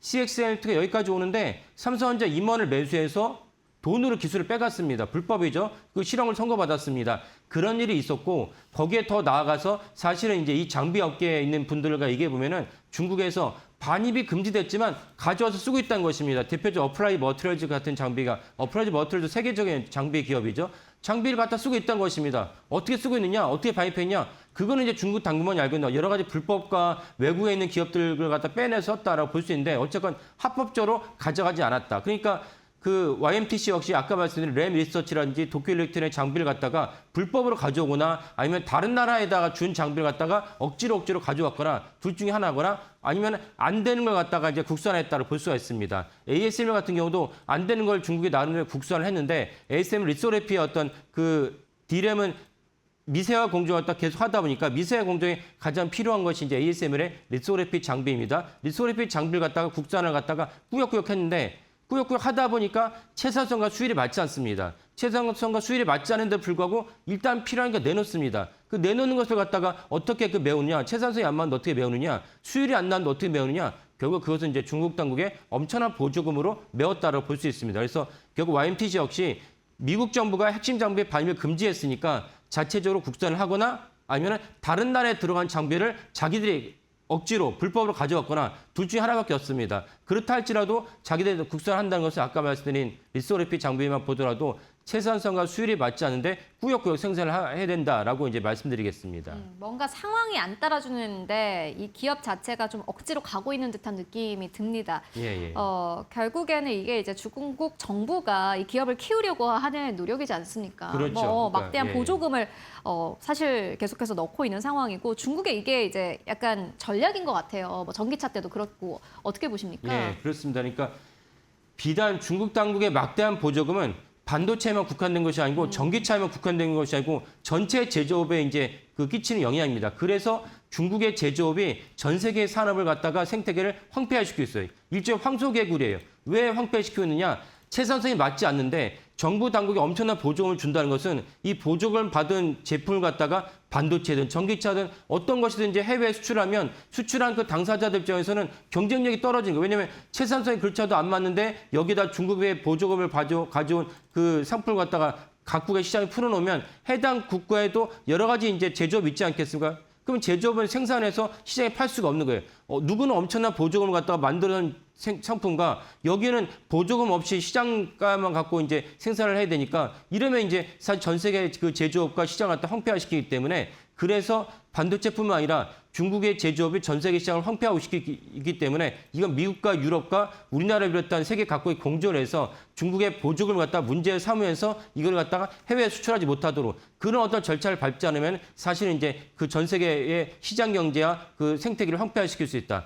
같은 맥락으로 중국의 반도체 역시 세계가 공조해서 이 반도체가 보조원 반도체를 갖다가 판매를 하지 못하도록 해야 된다. 그렇지 않으면 나중에 큰 문제 생긴다라고 말씀드리겠습니다. 보조금 없이 YNTC가 절대로 이제 기술적인 혁신을 이룰 수 없다라는 것을 분명히 짚으면서 말씀을 맺겠습니다. 네, 알겠습니다. 첫 번째 기사로는 파이낸셜 타임즈의 보도 가지고 왔습니다. 아마 오늘 장중 내내 많이 보도가 될 것 같습니다. 왜냐하면 이게 이제 간밤에 나온 뉴스이기도 하고 아직 이제 시장에 좀 반영이 되지 않은 뉴스이기도 한데 이게 결국에 소화하는 과정이 필요할 텐데요. 다만 시장에서 크게 걱정은 안 하는 것 같습니다. 양재 메모리가 낸드 시장을 재편한다라는 포부를 밝히긴 했지만은 이게 사실 구조적으로는 이게 바뀌기가 쉽지 않다라는 부분들을 많은 분들이 언급을 해주고 계시고 대표님도 역시나 마찬가지로 관련된 사안을 이야기를 해주셨습니다. 이어서 두 번째 뉴스로 옮겨가 보도록 하겠습니다. 그렇다면은 두 번째 뉴스는 어디서 가지고 오셨습니까? 예, 미국의 대표적인 이제 그 지상파인 ABC가 저희가 한번 말씀드린 적이 있었는데 사우디가 원전을 추구하고 있는데 원전을 추구하려면 트럼프의 행정부도 허가를 해줘야 되지만 의회에서도 허가를 해줘야 됩니다. 왜냐하면 원전이라는 것은 국가 외교안보 단순한 전력 발전뿐만 아니라 우리가 다 주지하다시피 핵 발전을 핵 무기를 생산할 수 있는 근간이 될 수 있기 때문에 미국 의회 승인을 받아야 되는데 미국 의회 승인을 받고자 중요한 이제 도전을 하고 있다라고 이제 ABC 뉴스가 이제 보도를 했습니다. 그래서 사우디가 만약에 미국 의회 승인을 순조롭게 받는다면 여기에 대해서 우리나라 원전 산업이 수혜를 받는 구조이기 때문에 이 부분도 자세히 말씀드리도록 하겠습니다. 네, 알겠습니다. 이번에 기사는 ABC 뉴스에서 가지고 오셨고 트럼프 행정부가 사우디 원전 협정을 의회에 제출했다라는 뉴스였습니다. 그렇다면 이 기사에는 어떤 내용이 담겼습니까? 예.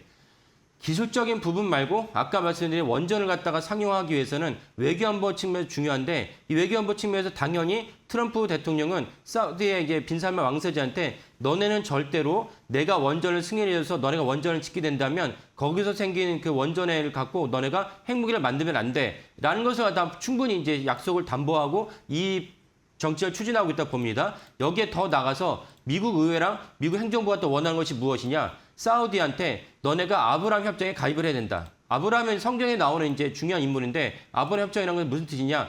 사우디가 이스라엘과 관계를 정상화해야 된다라는 것을 의미하는 것입니다. 사우디도 당연히 이스라엘과 관계를 정상화하면 좋죠. 근데 지금까지 정상화하지 않은 이유가 무엇이냐? 중동 여러 국가가 사우디를 비롯해서 이스라엘이 원하는 것이 무엇이냐? 너네는 팔레스타인과 이스라엘 분쟁을 우리가 다 알고 있지 않습니까? 팔레스타인을 갖다가 그 정상적인 국가로 네가 인정을 해라. 라는 것이 전제 조건을 달았지만 이스라엘은 팔레스타인 정상적 국가가 아니기 때문에 우리는 인정할 수 없다. 그러니까 미국 정부가 원하는 것이 무엇이냐? 사우디가 이스라엘이 팔레스타인을 정상국가 인정하지 않았지만 너네는 그래도 이스라엘과 국교를 정상화해야 된다라고 요구하는 것입니다. 그러니까 이거는 사우디가 중동의 맹주이기 때문에 사우디가 만약에 이스라엘과 이런 관계를 정상화한다면 중동의 다른 국가들이 반발이 있을 수 있고 또 여러 가지 문제가 생길 수 있지만 이것을 해결하지 않으면 너네는 원전을 개발하지 못한다는 것이 트럼프 정부의 입장입니다. 그래서 그 빈살만 왕세자가 결국 이걸 수용하면서 원전을 개발하지 않을까 싶고 이 부분을 수용했던 것이 분명히 명시적으로 나오면 미국 의회도 그 사우디 원전을 갖다가 승인하지 않을까 싶습니다. 네, 그렇다면 사우디가 원전을 추진하는 이유는 뭡니까? 예. 사우디는 세계적인 부유국이죠. 세계적인 이제 그 원유 생산 국가인데도 불구하고 원유 자체가 바로 전기로 이제 직결되는 것은 아닙니다. 원유를 갖고 전기로 갖다 만들 수 있죠. 화력 발전이죠. 하지만 빈살만 왕세자는 우리가 언제까지 구태의연하게 원전에서 생긴 원유에서 생기는 같은 그 석유를 갖고 화력 발전 쓰겠느냐? 우리도 원전을 짓겠다. 왜? 바로 옆에 있는 사우디 입장에서는 정말 하잘것없는 UAE가 원전을 지어서 안정적으로 전기를 공급하고 있거든요. 이걸 보면서 왜 우리가 못하느냐. 우리도 사실 원전을 지을 수 있다라고 생각을 하고 있습니다. 그러니까 아까 말씀드렸다시피 사우디는 중동의 맹주인데 중동에 자기도 못한 UAE가 원전 안정적으로 짓고 있으니까 당연히 우리도 지어야겠다는 생각이 들고 더불어서 사우디도 전기가 필요합니다. 전기가 필요하니까 더불어서 이제 원전을 지으면 자기들 전기를 갖고 많은 국가 발전을 이룰 수 있습니다. 그 많은 분들이 아시겠지만 2034년이 되면은 그 월드컵을 사우디가 이제 치러야 됩니다. 얼마 전에 중동에서 사우디보다 훨씬 못한 국가도 월드컵을 치러서 성공적으로 월드컵을 치렀죠. 카타르죠. 이런 것들도 사우디를 갖다 자극하고 있습니다. 그래서 우리도 2034년 월드컵을 갖다 유치를 했는데 월드컵을 유치해서 사실 사우디 국가 발전하려면 근간이 전기가 필요하고 이런 관점에서 원전이 반드시 필요하다. 그리고 축소되긴 했지만 사우디가 또 대대적으로 선정했던 네온 프로젝트. 이것이 너무 많은 돈이 필요하니까 축소하긴 했지만 어쨌건 네온 프로젝트도 원전이 필요합니다. 이런 관점에서 사우디의 빈살만 왕세자는 원전이 반드시 필요하다. 그래서 아마도 아브라함 협정을 갖다 가입하는 수모를 갖다가 감수하면서까지 원전을 추진하지 않을까 싶습니다. 네, 그럼 키워드 바로 열어보도록 하겠습니다. 오늘의 키워드는 그래서 한국 기업은이라는 물음표입니다. 아마 이제 뭐 한국 기업이 연계가 됐으니 이 뉴스를 가지고 오셨을 텐데 저희가 어떤 기업을 좀 떠올려 볼 수 있을까요? 예, 당장 원전만 국한해 본다면 원전을 국한하면 미국 정부랑 의회에서 원전 승인한다면 먼저 이제 웨스팅하우스가 사우디 원전 프로젝트의 총괄로서 아마 참여하게 될 것입니다. 그러면 웨스팅하우스가 총괄로 원전을 갖다가 수주하게 된다면 저희에서 몇 번 말씀드렸지만 웨스팅하우스는 직접 재산권만 일부를 갖고 있지 실제로 원자로를 지은 적도 오래됐습니다. 그러면 원자로는 누가 만들어서 공급하게 되냐? 당연히 두산에너지가 만들어서 공급하게 됩니다. 이거는 이제 두산에너지가 그 웨스팅하우스의 긴밀한 협조 관계 보면 당연히 얘기되는 수순입니다. 그러면 원자로는 두산에너지, 그러면 원자로만 있으면 되는 것이 아니고 자동차로 치면 엔진에 해당하는 것이 원자로입니다. 그러면 엔진만 있다고 자동차 굴러갑니까? 아니죠. 차체도 있어야 되고 피스톤도 있어야 되고 이런 나머지들은 누가 지느냐? 그 건설사가 필요한데 건설도 아무나 할 수 있는 것은 아닙니다. 그래서 건설은 지금까지 우리나라 원전과 우리가 체코나 유해 원전 갖다가 지었던 대우건설이라든지 현대건설은 삼성물산이 지을 수밖에 없다. 그러면 이제 원전은 두산에너지, 실제로 건설은 이제 삼성물산이나 현대건설 짓게 되기 때문에 우리나라 측면에서는 큰 수혜가 예상된다라고 볼 수가 있고 그다음에 또 다른 중요한 것이 무엇이냐? 사우디가 원전을 필요하는 또 다른 중요한 측면인데 그것이 전체적인 국가 발전에 필요하고 사우디 역시 AI 데이터 센터를 필요로 하고 있습니다. 이런 점에서 사실은 이번에 원전이 되게 중요하다라고 볼 수가 있겠습니다. 네, 알겠습니다. 두 번째 뉴스 ABC 뉴스에서 가지고 오셨고요. 원전 관련 뉴스 짚고 왔습니다. 조금 더 해볼 이야기가 많을 것 같은데 계속해서 히든글로벌에서 기대해 보도록 하겠습니다. 지금까지 타키온의 조우진 대표와 함께 이야기 나눠봤습니다. 말씀 고맙습니다. 네, 감사합니다.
네, 여러분 밤새 편히 잘 쉬셨습니까? 8월 27일 이제 목요일입니다.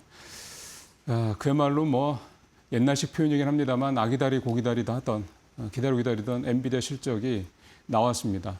어제장 사실 이번 주장 전체가 이 엔비디아 실적을 사실 기다리면서 평소보다 거래가 좀 줄어들 정도의 뭔가 이런 경계감 또 기대감 또 그 경계감 이면에는 또 불안감 여러 가지들이 복합적으로 작용했던 한 주가 지금 이제 후반부로 가고 있는데 결국은 원하든 원하지 않든 간 엔비디아 실적이 나왔고요.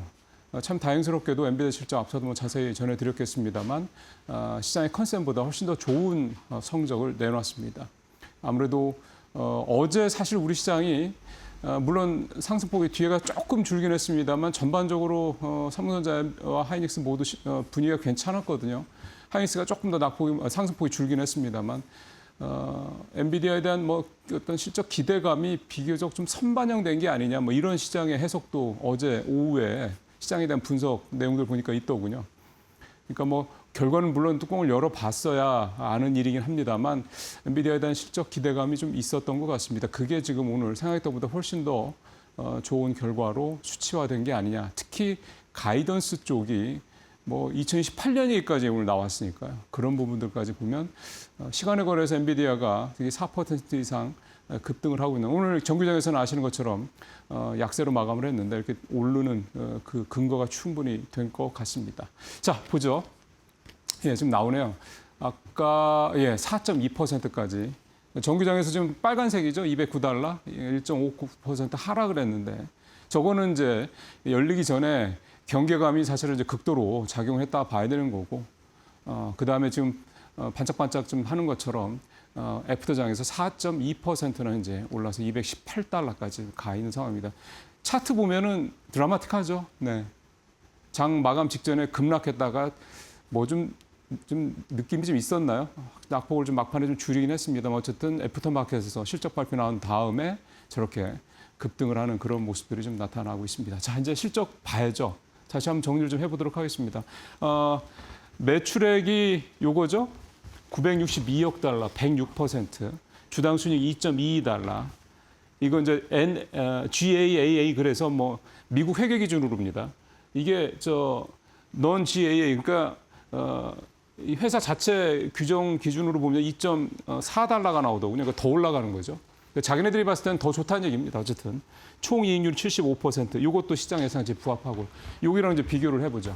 이게 컨센입니다. 매출액이 917억에서 922억 달러, 그러니까 920억 달러 정도만 돼도 굉장히 좋은 실적이다. 시장 컨센을 맞춰가는 거다, 부합하는 거다 했는데, 이거 보십시오. 962억 달러니까 시장 컨센 920억 달러에 비해서 근 한 8% 이상 훨씬 더 높은 40억 달러 가까이 높은 거니까요. 주당 순이익도 2.06에서 2.08이었는데 2.22까지 나왔습니다. 자체 조사는 2.4까지 나오는 거 더 높은 거죠. 총 이익률 75%, 이게 이제 예상치에 맞은 거고. 전년 동기를 그래도 비교를 해보겠습니다. 얼마나 이번 분기가 대단한 거지. 1년 전에 467억 달러였던 게 좀 960억 달러 나온 거죠. 그러면 2배가 넘는 거죠. 그러니까 보시는 것처럼 주당 순이익은 2배가 또 역시 넘었죠. 1.05달러였으니까. 총이익률도 72%였던 게 75%까지. 뭐 일단 이번 2분기 실적만 놓고 보면은 뭐 어서는 뭐 확실한 어서입니다. 언니 서프라이즈고요. 자, 다음 장 가보겠습니다. 중요한 게 이제 관전 포인트 부분인데요. 시장에서 생각했던 게 관전 포인트를 두 개로 나눠서 보겠습니다. 첫 번째 실적만 놓고 보면 매출 성장폭 대단하죠. 이제 920억 달러, 960억 달러가 됐으니까 매출 총 이익률도 지난 1분기에 74.8%에서 어쨌든 조금 올라가 75% 예상치에 부합을 했고요. 3분기 매출 가이던스가 나온 게 1,000억 달러가 넘습니다. 1,008억 달러인가요? 제가 좀 보기 그런데 3분기면은 그런데 오늘 아까 제가 말씀드렸던 2028년에 대해서 어떤 얘기까지 나왔냐면 2028년에 매출이 전년 대비겠죠. 70% 이상 성장할 것이더라고 CFO가 직접 얘기를 했습니다. 시장의 전망이 아니라. 그 시장에서의 그 컨센서스는 44% 정도 전년 대비 매출이 2018년 얘기입니다. 내년도 아니고요. 오늘 증가할 거라고 생각했는데 2028년도에 매출 증가율이 70%라는 얘기가 계산이 벌써 나왔다는 얘기는 이미 어느 정도 물건이 팔리고 어느 정도 팔릴 거 이제 세팅이 다 거의 다 됐다는 얘기죠. 이미 그 정도 수치가 나올 정도라고 한다면 시장의 컨센서스 40%에 거의 2배 수준에 가까운 증가율이 나타났다. 그러면 그러니까 내년이죠. 2027년은 올해보다 얼마나 더 좋을 것이냐. 뭐 지금 대략 뭐 2배 가까이, 좀 2배 이상 매출이 늘어났는데 예를 들어서 이번 매출 정도 수준만 늘어난다고 해도 2배가 늘어나는 건데 그럼 이제 960억 달러 이제가 이제 2배가 된다 그러면 이제 2천억 달러까지 된다는 얘기지 않습니까? 이게 뭐 사실 저는 잘 계산이 안 되네요. 엄청나게 이 전망이 좋다는 얘기죠, 결국은. 향후 가이던스를 2028년 것까지 미리 내놓는다는 얘기는 자신 있다는 얘기입니다. 그만큼 앞으로 전망에 대해서. 그게 오늘 사실 어떻게 보면 이런저런 수치도 많습니다만 CFO가 2018년도 매출이 얼마나 늘어날 거다라는 얘기를 저렇게 컨퍼런스 콜에서 얘기를 할 정도라면 정말 대단한 자신감이 차 있다 이렇게 좀 볼 수가 있겠습니다. 관전 포인트 이제 컨퍼런스 콜에서 나올 관전 포인트 그 부분을 또 한번 두 번째로 살펴보겠습니다. 내년 이후에 이제 빅테크 캐펙스에 대한 수요 부분, 이 부분이 사실은 시장에서 걱정했던 부분입니다. 전에도 한번 제가 이슈 브리핑 때 말씀을 드렸습니다만 시장에 발목을 잡고 있는 이슈 중에 여러 개가 있습니다. 뭐 금리도 있고 여러 개가 있습니다. 그 중에 하나가 빅테크들이 저렇게 캐펙스를 계속할 수 있겠냐 이 부분 아니겠습니까? 그러니까 그 캐펙스에 대한 그 부분은 이제 자금 조달 문제 때문에 그런 거죠. 현금, 그러니까 FCF는 제한적인데, 근데 이렇게 언제까지 이렇게 뭐 회사채 발행하고 뭐 해가지고 캐펙스를 계속 할 수 있겠느냐, 또 버는 거 다 쏟아 부어가지고 이제 그거에 대한 우려감을 있었는데 그 부분이 해소가 됐던 게 이제 지난번 엔비디아가 6개 월가 사모펀드들이랑 맺던 5천억 달러 규모의 AI 금융 인프라 플랫폼 이거였죠. 그 이후에 모건 스탠리 뭐 그다음에 뱅크 오브 아메리카 등등등 여러분들 잘 아시는 그런 주요 해외 IB들이 지금 다 그 작업들을 하고 있습니다. AI 인프라를 유동화하는 작업들을 하고 있습니다. 그러니까 그것들 때문에 일단 그 자금 조달 문제는 해결이 되고 있다. 왜냐하면 월가 자본이 직접 AI 인프라에 들어오기로 했다라는 것 때문에요. 두 번째는 결국은 그래 알았어. 이 캐펙스 투자는 계속 좋아질 것 같아. 그러면 이제 계속 얘네들이 GPU를 사줄 거냐, AI 칩을 사줄 거냐라는 부분이죠. 그 부분이 지금 엔비디아의 오늘 2028년도에 대한 이 가이던스 제시를 본다 그러면 수요는 여전히 넘쳐난다는 겁니다. 그럼 이게 뭘 의미하겠습니까? AI 칩을 만드는 데 들어가는 우리가 만드는 메모리, 뭐 HBM, 뭐 DDR, 요즘에는 이제 소캠에 들어가는 뭐 LPDDR부터 시작해서 GDDR 뭐 7까지 뭐 다 수요가 계속해서 엄청나게 늘어날 수밖에 없다는 얘기인데 중요한 거는 이거는 다 AI 서버에 대한 얘기뿐이라는 겁니다.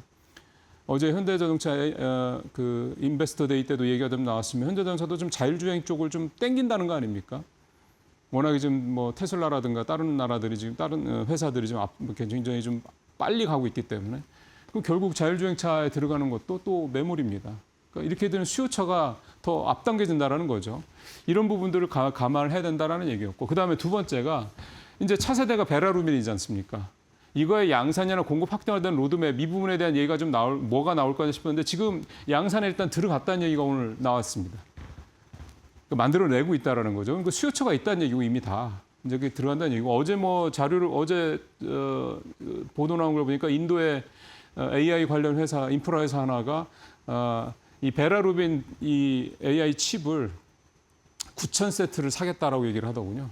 이게 한 세트가 얼마인지 대충 아시지 않습니까? 몇십만 달러 하지 않습니까? 그거를 9,000세트를 사겠다. 뭐 몇백억짜리 또 수주가 나온 거죠. 그런 식으로 얘기가 된다는 거. 그다음에 순환금융에 대한 우려. 이건 아직 컨퍼런스 콜에서 답이 안 나왔습니다. 이제 젠슨왕이 아마 이거에 대해서 얘기를 할 거라고 보고요. 근데 이렇게 보면 이 순환금융에 대한 우려도 좀 불식되지 않을까요? 예. 왜냐하면 시장이 이렇게까지 계속 엄청나게 성장을 하고 있고 이게 다가 아닌데 자율주행뿐만이 아니라 지금 피지컬 AI 있죠. 그다음에 심지어는 이제 좀 더 나가면 우주 쪽인데 지금 젠슨왕이 그리고 있는 엔비디아가 그리고 있는 그림에는 우주까지 다 들어가 있지 않습니까?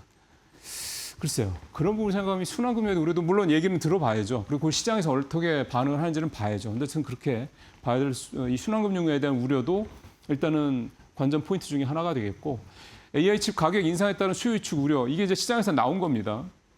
15% 정도 올린다고 했는데 이 얘기가 나온 다음에 엔비디아에서 가격 인상한다는 얘기가 나온 다음에 아까 말씀했던 인도 회사가 9,000세트 그 계약을 요청을 했다 그 얘기가 있었거든요. 걔네들도 그거 다 알고 했을 거란 말이에요. 가격 인상하는 거 알고도 했을 거라는데 그거는 결국 가격보다 중요한 거는 물량을 확보하는 거다라는 생각을 했다라는 거죠. 그런 부분들. 그다음에 이제 요 부분 마지막 8째 부분 중국 H200 매출 추가 여부 이제 요 얘기. 오늘 이제 컨퍼런스 콜에서 나온 얘기는 중국의 H200 매출이 있습니다. 근데 이게 전체 매출의 1% 미만이다. 아까 매출이 960억 달러였으니까 1% 미만이라고 그러면 뭐 대략 한 10억 달러 안쪽이라는 얘기겠죠. 그죠? 그러니까 아직은 별로 크지 않다라는 겁니다. 그러니까 미국 정부도 오케이를 하고 중국 정부도 오케이를 해서 이제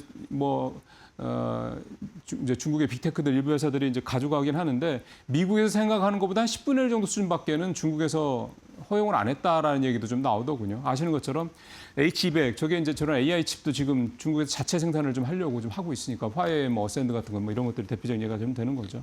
그러다 보니까 마냥 중국 기업들이 원한다 하더라도 엔비디아의 이 칩을 중국 정부가 그렇게 완전히 곡간 열듯이 이렇게 열어주지는 않을 것 같다. 그러니까 그러면은 일부는 들어오겠지만 대부분은 못 들어간다라는 전제를 했을 때 이 중국에 대한 매출 추가 여부 부분에 대해서는 뭐 컨퍼런스 콜에서 얼마나 그 주목도가 있을지는 모르겠습니다만 뭐 3분기 가이던스나 이런 부분에서도 뭐 그렇게 크게 비중을 이렇게 두지는 않아야 되지 않겠느냐. 근데 그걸 빼고도 매출이 좀 크게 늘어나고 있는 부분들이 나오고 있기 때문에 이런 부분에서는 뭐 중국 매출 저 부분은 아주 큰 변수로 볼 필요는 없지 않겠냐.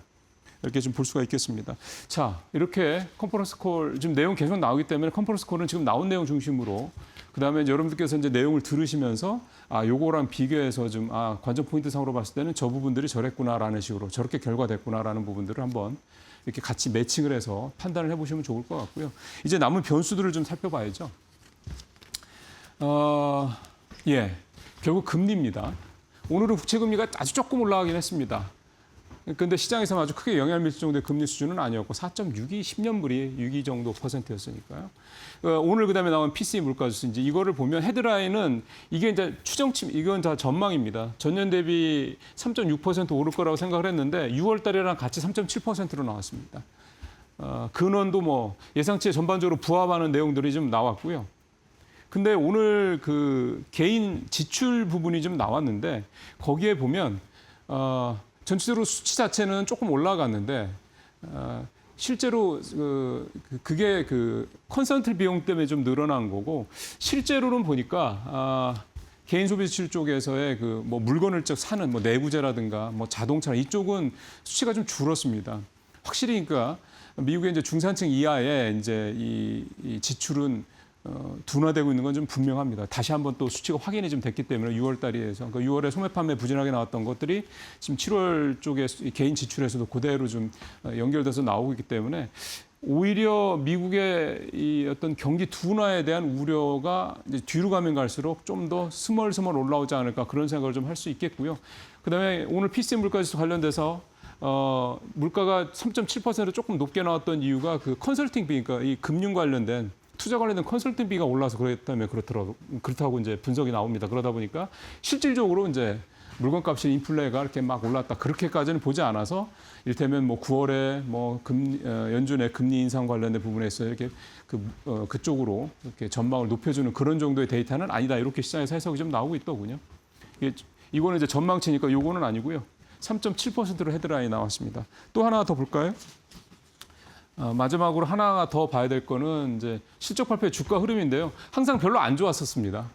그래서 뭐 이번에도 최근에 7거래일 동안 계속 엔비디아 주가가 좀 부진했고 그래서 오늘은 일단 시간의 거래에서는 좀 많이 오르고 있는데 봐야죠. 내일 정규장부터 오늘 밤 정규장부터 움직임을 좀 봐야 될 것 같고요. 어쨌든 오늘 이런 엔비디아의 기대 이상의 이런 실적들이 우리 시장에서 어떻게 또 반영이 될지 조금은 걱정했던 것보다는 좀 더 편안한 마음으로 오늘 우리 시장을 좀 기다릴 수 있을 것 같습니다. 마치겠습니다.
네, 오늘 우리 시장은 다양한 이벤트를 소화하는 하루가 되겠습니다. 엔비디아가 어닝 서프라이즈를 내놓은 가운데 한국은행 금통위를 앞두고 향후 금리 경로에도 관심이 쏠리고 있는데요.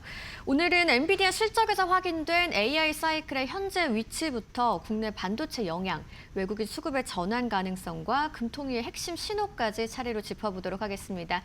이창원 IM증권 서울금융센터 이사님 오셨습니다. 어서 오세요. 네, 안녕하십니까. 네, 먼저 시장에 관심이 주목됐던 엔비디아 실적부터 이야기 음. 나눠보도록 하겠습니다. 시장의 눈높이가 상당히 높았는데도 이 기대를 좀 웃돌게 나왔습니다. 네. 좀 가장 눈에 띄는 내용부터 짚어주시죠. 전항복이 이제 컨센서스 상회를 했고 네. 매출이 962억 달러로 해서 예상의 922억 달러보다도 상회를 했는데 EPS 같은 경우도 2.2달러로 해서 예상 2.1보다도 상회를 했습니다. 어쨌든 실적 자체는 상회를 했음에도 불구하고 처음에 실적 발표 이후에는 시간에 하락을 하다가 그렇죠. 이제 그 4% 상승 반전이 나왔던 거는 그 28년도 회계연도 기준으로 매출 증가율이 70%대를 그 용도를 가이던스를 제시했다는 거고요. 기존 컨센서스가 44.8%였는데 70%를 제시를 했는데 여기에는 그 중국향 데이터 매출을 반영하지 않은 겁니다. 그러니까 회사 측에서는 연간 한 500억 달러 정도로 예상을 하고 있고 그런데도 불구하고 여기 대해서는 아직은 이제 반영하지 않은 상태의 이런 되게 보수적인 거고요. 그리고 네. 이제 공급이 제한된 상황이었기 때문에 이게 보수적이라는 거죠. 그러니까 공급만 또 수요는 무제한인데 공급이 제한돼서 생각보다 그 회사가 또 보수적으로 낸 게 70%라는 거고 이 컨센서스를 훌쩍 넘은 상태고요. 그러니까 여기에 대해서 이제 엔비디아는 이제 뭐 1년 이상에 앞서서 가이던스를 제시한 바가 없고 현재 수요를 바탕으로 해서 이 가이던스가 나왔다는 게 핵심이라고 볼 수 있을 것 같고요. 그 엔비디아 그 실적 같은 경우가 이제 그 총이익률 매출 총이익률 좀 확인해 봤어야 되는데 그러니까 75%가 나왔습니다. 이것도 이제 좀 하위 좀 떨어지지 않겠냐 우려가 있었는데 네. 이제 가격을 올렸음에도 불구하고 그 고객들의 수요들은 계속 유지가 됐다는 것들이 좀 그 본부적에 볼 수 있겠고요. 그러니까 일단은 시장이 전체적으로 가장 서프라이즈했던 거는 이제 그 3분기 가이던스뿐만 아니라 28년도 매출 가이던스를 이렇게 세게 부르면서 사실 반도체 기업들의 그 국내 반도체 기업들도 지금 26년까지는 실적이 거의 컨센이 맞춰졌는데 네. 27년도, 28년도에는 지금 증권사별로 컨센이 확 갈려져 있거든요. 심하게 한 3배 차이도 나는데 그런 노이즈를 상당히 좀 불식시키는 거 아닌가라고 좀 판단이 들었던 실적이라고 볼 수 있겠습니다. 알겠습니다. 그리고 또 이제 CFO의 발언 말씀하신 것처럼 28 회계연도 매출 가이던스 70%라고 얘기를 한 부분에 시장이 좀 크게 반응을 하면서 시외거래에서 주가가 급등하고 있다라는 부분까지 짚어봤습니다. 또 숫자 자체도 중요하겠습니다만 뭐 향후 주가와 AI 반도체 사이클을 판단하기 위해서 좀 중요하게 봐야 되는 지표가 있다면 어떤 것들이 있을까요? 그러니까 아까 좀 말씀드린 것처럼 일단은 그 매출 총이익률이 계속 꾸준히 유지되는지가 네. 중요하고 지금 가이던스 때문에 움직이니까 앞으로 가이던스가 되게 중요해요. 3분기 가이던스 좋지만은 27년도, 28년도 가이던스도 중요한데 그것들이 괜찮다는 거고 3분기 가이던스 그 1,080억 달러보다도 이제 이걸 불렀는데 1,042억 달러가 예상이었으니까 컨센보다도 높은 상황이고 여전히 이제 중국 쪽 데이터 센터 매출은 반영하지 않았기 때문에 향후에 실제적으로 거기에 그 매출이 들어간다고 하면은 그럼 온전히 상향 그 요인이다. 그렇게 판단하시면 좋을 것 같고요. 주주 환원 정책도 계속 발표했습니다. 2분기 네. 260억 달러 발표했고 남은 승인안도 990억 달러인데 현금성 자산 감안하게 되면은 충분히 가능할 거라고 생각이 들고 그리고 이 중요한 건 베라루빈이 본격 양산단계에 들어갔다는 거고요. 향후에 매출의 20%까지 차지하고 현재 실적은 블랙엘에서 대부분 차지한다라고 볼 수 있을 것 같고요. 젠스랑이 이제 그 얘기를 했던 것들을 그 워딩을 보면은 네네. 그 지금 그 이제 장부의 부채 관련된 얘기가 좀 있었어요. 그러니까 시장에서는 이제 그러니까 이거를 뭐 그 순환 금융이다 이렇게 얘기를 볼 수도 있겠지만은 본인은 그렇게 보지 않는다는 것이고 그리고 젠스랑 CEO가 이제 그 28년도 매출 가이던스 70%를 얘기하면서 한 얘기가 그 사람들은 그 이제 하이퍼스케일러 그 이제 대기업들에 대한 수요만 보고 있는데 그건 50%에 불과하다는 거고 그건 절반만 본다는 거고요. 네. 나머지는 그 AIC라고 해서 여기에는 모든 엔터프라이즈, 네오클라우드, 소버린 AI가 들어간다는 겁니다. 근데 이들 기업들은 그 단일 칩으로 사용하지 않고 그 AI 플랫폼 자체를 전체로 구축하기 때문에 수요가 한 번 또 단일 칩으로 구매하지 그 맞춤형도 구매하지 않는다는 겁니다. 한 번에 보명을 많이 사용하는데 이게 눈에 잘 안 뜬다는 거죠. 그래서 하이퍼스케일러들의 부채 우려, 하이퍼스케일러들의 수요만 보는 거는 절반만 보는 것이다. 네. 예, 그렇게 얘기를 하고 있고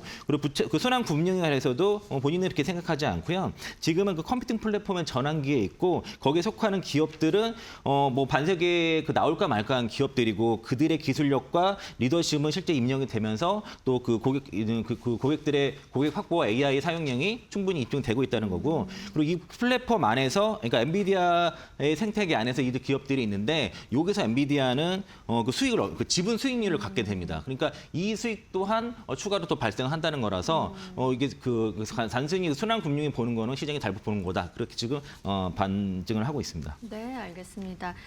엔비디아 실적 관련해서 좀 다음 질문 이어가 보도록 하겠습니다. 엔비디아의 실적이 아무래도 이제 빅테크들의 AI 투자 사이클에 대한 어떤 지표가 되기 때문에 또 시장이 주목을 하고 있는데 그렇다면 AI 투자 사이클 좀 여전히 견조하다고 볼 수 있는 걸까요? 그렇다고 봐야 될 것 같고요. 이제 3분기 가이던스뿐만 아니라 이게 시장이 원하던 AI 인프라 지출이 여전히 견조하다는 것을 확인했고 네. 그게 또한 28년까지도 이어진다는 것들을 얘기를 했습니다. 사실은 그렇죠. 27년까지는 좋은 걸 알겠는데 28년도가 어떻게 될지에 대한 불안감이 많이 있었는데 오늘 가이던스를 보면은 28년까지 상당히 견조하다라는 것들이 네네. 좀 굉장히 자신감이 있는 것 같고 그리고 마진 우려도 해소했다는 거죠. 그 부품 가격 상승으로 인해서 마진 훼손에 대한 우려가 있었는데 그 매출 총이익률이 70% 제시를 하고 앞으로도 매출 그러니까 그 가이던스를 봐도 이게 이제 이런 마진 우려 해소가 됐다는 거고 매출 총이익률 같은 경우도 전년 대비해서도 250bp가 개선된 거라서 그러니까 메모리 가격이 올라도 엔비디아는 이를 감당할 수 있는 가격 결정력을 가지고 있다라고 그렇게 봐서 메모리 가격에 대한 그 삼성전자, SK하이닉스의 가격 결정이 높다 하더라도 엔비디아에 영향이 있는 게 아니다라고 그렇게 볼 수 있을 것 같고요. 그러면 이제 데이터 센터가 사실 그 대부분 매출을 아직은 차지하고 있는 상황이고 네. 그리고 HBM 물량도 지금 늘어난 상태인데 지금 현재는 블랙엘이 중심이지만은 베라르빈도 양산이 지금 시작됐다고 하고 거기서 이제 차세대 그 HBM 수요도 가셔가 됐기 때문에 삼성전자, SK하이닉스는 상당히 긍정적인 이슈인 것 같고요. 중국 매출 가이던스가 미반영됐다는 거죠. 그러니까 이게 업사이드가 더 아직 더 남았다는 네네. 게 일단은 더 중요하다고 볼 수 있을 것 같은데 그래서 이제 사실 엔비디아의 실적 발표는 엔비디아 개별 기업의 실적 발표를 넘어서 AI 투자 사이클이 꺾이지 않았다는 그런 걸 확인하는 그 AI 투자에 대한 확신을 주는 그런 중요한 이벤트였는데 상당히 이제 그 엔비디아가 그 시장의 예상치를 넘어가는 그런 가이던스를 제시함으로써 데이터 센터 매출과 3분기 28년도까지의 수요가 견조하는 걸 확인하면서 빅테크의 캐펙스도 꺾이지 않을 뿐만 아니라 그거는 절반에 불과하고 나머지는 그 AIC 부분이 그만큼 비중이 더 많이 올라갔다라고 네. 볼 수 있겠고요. 아까도 말씀드렸지만은 그 AICI에 들어간 거는 모든 엔터프라이즈, 네오클라우드, 소버런 AI 이 세 가지가 크게 포함된 것이고 그리고 엔비디아가 어쨌든 부품 가격 상승을 서버 가격 인상으로 지금 상세를 하는 구조고 네. 여기에 이제 그 메모리 가격이 그 가격 경쟁력이 그만큼 강하다라고 그렇게 본다 그러면은 물량 증가와 피도 같이 올라가는 구조에서는 삼성전자, SK하이닉스 긍정적으로 봐야 될 것 같고요. 그 데이터 센터 건설 지원의 이슈에 대해서는 지금 그 미국의 주 정부들이 네. 이 주민 공청회를 지금 최소화하려는 움직임이 오늘 좀 나타났습니다. 그러니까 주민들의 의견을 듣고 반대가 많다 보니까 이거를 안 듣겠다는 거예요. 그래서 여기에 대해서 반발이 나타나는데 미국의 정부의 스탠스가 지금 그 주민들의 의견을 최소한으로 하면서 건설을 지원을 좀 막겠다, 건설을 하겠다 그런 의지라 볼 수 있을 것 같습니다. 네, 알겠습니다. 엔비디아의 데이터 센터 성장과 가이던스를 통해서 AI 투자가 이어지고 있고 그 흐름이 HBM과 서버 디램 수요도 연결이 되고 있다는 말씀입니다. 다만 좀 경계할 부분이라든지 좀 주의해서 봐야 할 포인트가 있다면은 어떤 게 있을까요? 그러니까 지금 시장은 이런 실적도 중요하지만은 금리가 가장 중요한 상태고요. 그러니까 금리가 상당히 왜냐하면 지금은 이제 그러니까 현재는 이제 실적 장세에서 역금융 장세 직전 초입에 들어가는 상태이거든요. 역금융 장세라는 거는 금리가 인상되는 사이클인데 네. 그 직전이라는 겁니다. 그러니까 그런 상황에서는 금리에 민감할 수밖에 없고 그 시장에서 우려하는 건 하이퍼스케일들의 부채로 인해서 만약 금리가 올라갔을 경우에 그 하이퍼스케일의 수요가 혹시 허수가 아니겠느냐, 주문 취소에 있는 게 있지 않겠냐 그런 우려가 있다 보니까 반도체 섹터가 금리에 상당히 민감하고 이 장기 금리가 올라갔을 경우에는 뭐래도 잘 안 됩니다. 그래서 이제 그 주식 비중에 대한 축소가 좀 필요한데 대략 이제 그 미국 10년물 국채 금리는 5%가 임계치로 보여주고요. 네. 그러면 4.9% 이상 올라갔을 때 이제 조심해야 되겠고 30년물은 5.3에서 미국 재무부에서 좀 계속 관리를 하려고 드니까 여기 넘어갔을 때 리스크가 좀 네. 생긴다고 봤을 것 같고 일단 10년물 기준으로 4.9%부터는 좀 조심해야 될 필요가 있겠다. 그렇게 판단하고 있고요. 외국인들이 최근에 이제 그 수급의 움직이는 보면은 철도 외국인들이 금리에 의해서 움직인다. 그렇게 보시면 좋을 것 같습니다. 알겠습니다. 그럼 이어서 그 국내 증시 수급 관련해서 여쭤보도록 하겠습니다. 외국인이 그래도 다시 순매수로 돌아선 흐름이 나왔는데 여기에 이제 삼성전자와 SK하이닉스의 자사주 매입 이슈도 중요했습니다. 현재 수급 상황 좀 어떻게 보고 계신가요? SK하이닉스가 자사주 매입 발표 직전에 외국인들이 대량 매도했다가 자사주 매입 발표하고 나서 그날 이제 2조 다시 순매수를 했다가 다시 금리가 올라가니까 그 연일 그 25일 날 뭐 4조 매도했고요. 그 전 19일 날 대략 뭐 3조 넘게 거의 4조 매일 한 3조에서 4조 정도 매도를 하다가 어제 이제 한 1,100억 정도 순매수로 전환됐거든요. 네. 그러니까 이제 금리가 안정되면 외국인들이 매수가 들어오고 금리가 튀면은 매도가 나오는 것들은 전형적으로 이제 그 어떤 우리 시장에서 빠져나가는 데보다 포트 조정으로 보시면 되겠습니다. 그 안에서 그러니까 위험 자산을 조금 줄이면서 좀 방어적인 포트로 그렇게 움직일 거고 어제 이제 외국인들이 막판에 선물을 1조 이상 순매수가 들어왔다는 거는 어쨌든 방향성 자체는 지금 이제 반등으로 상방으로 보는 거고요.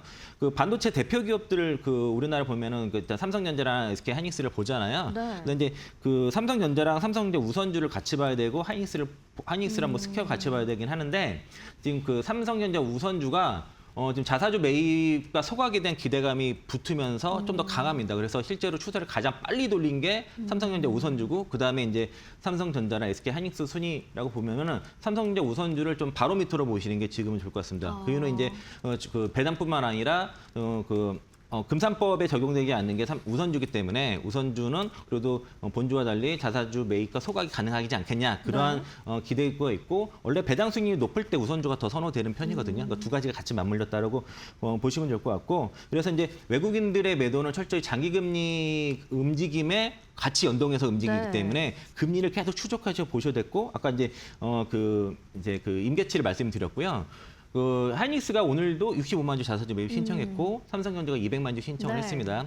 각각 규모가 합치면 1조 6천억 정도 돼요. 하이닉스가 65만 주면은 1조 1천, 그리고 삼성전자가 5천억 정도인데 올해 상반기에 기관이 매수한 자금이 토탈 코스피가 35조를 매수를 했고요. 네. 그리고 외국인이 149조를 상반기에만 매도를 했는데 이 그 40조랑 15조란 말이에요. 그 15조는 물론 임직원 보상용이긴 하지만 삼성전자 15조, 하이닉스 40조면 55조예요. 그러면은 이 두 개 합치면은 하이닉스 하나만 가지고도 올해 상반기 내내 우리나라 기관들이 매수했던 맞던 순매수 금액보다 더 많습니다. 그러니까 지금은 그 삼성전자, SK하이닉스의 그 자사주 매입이 그동안 시장에 메말랐던 수급의 그 마중물 역할을 하면서 특히 연기금이 하지 못했던 역할을 지금 하고 있고 자사주 매입이 물론 삼성전자, SK하이닉스를 중심 들어오지만은 이게 그래서 글 쏠린 게 아니라 다른 섹터로도 지금 자금이 순환배가 이루어지고 있다는 겁니다. 그래서 반도체 외에도 신고가 나오는 종목들도 많이 있기 때문에 그래서 지금은 그래서 이제 단순하게 이제 그 자사주 매입으로서만 추가 매수가 아니라 올라갈 때 좀 더 그 상승폭이 또 커지고 그리고 그 시장에 빠질 때 방어 역할을 좀 해주면서 그러면은 지수가 견조해질 거 아닙니까? 덜 빠지고 그러면서 다른 섹터로도 지금 어쨌든 간에 순환매가 돌아가면서 투자할 수 있는 섹터와 종목들이 많아진다는 게 장점이고요. 어쨌든 외국인들이 돌아오려면 일단 장기금리가 안정이 돼야 된다. 그리고 엔비디아 실적 발표로 인해서 AI 그 사이클은 확인이 됐기 때문에 이거는 이제 긍정적으로 해소가 됐고 환율도 지금 그 자사주 매입이라든가 이를 통해서 지금 한 1,300원대 중반까지는 예상을 하고 있거든요. 이 정도 1,300원대 안정이 된다면은 이 또 외국인들이 들어올 수 있는 여건이 됐는데 지금 장기금리 안정만 남은 거예요. 장기금리가 안정이 된다면은 외국인들이 더 들어올 수 있는 여건은 지금 조성됐다. 일단은 금리의 초점으로 보시면 좋을 것 같습니다. 그렇군요. 금리에 초점을 맞춰보면서 이제 외국인 자금이 확실하게 다시 돌아오기 위해서 좀 살펴볼 조건까지도 좀 냉정하게 살펴봤습니다. 이어서 또 오늘 한국은행의 금통이 예정이 되어 있습니다. 이번에 금리 결정과 향후 금리 경로 좀 어떻게 예상을 하시는지 여쭤볼게요. 그러니까 이제 현재 금리가 2.75잖아요. 그러니까 아마 연속 인상과 동결이 막 갈려 있는 상태거든요. 그러니까 제 개인적 예상은 동결을 하더라도 소수는 인상을 얘기하는 그 매파적 동결이지 않을까라고 그렇게 예상을 하고 있고 인상론의 근거는 7월달에 제시했던 게 뭐 성장, 물가, 금융환경 이 세 가지인데 아직은 다 살아 있는 거고 당연 환율 부분만 좀 1,300원대, 1,400원 아래로 떨어졌기 때문에 이 부분에 대해서는 이제 인상론을 좀 약화시키는 그런 건데 인상 소수 의견이 뭐 한 명이나 두 명 정도 나올지 그러면 그 다음은 뭐 어쨌든 인상이 불가피하지 불가피할 것이고 그리고 점도표 같은 경우도 현재 중간값이 5월 달에 3%에서 8월 달에 3.25로 올라갈 것이다라고 예상한다 그러면은 결과적으로는 금리 인상은 향후에는 불가피할 거로 그렇게 보고 있습니다. 어쨌든 지금 그 현재 5월 달에는 2.5에서 2.75에 대부분 포진해 있었는데 이게 이제 3.25 이상으로 얼마나 포진하는지 이거 좀 체크해 봐야 될 것 같고요. 그리고 이제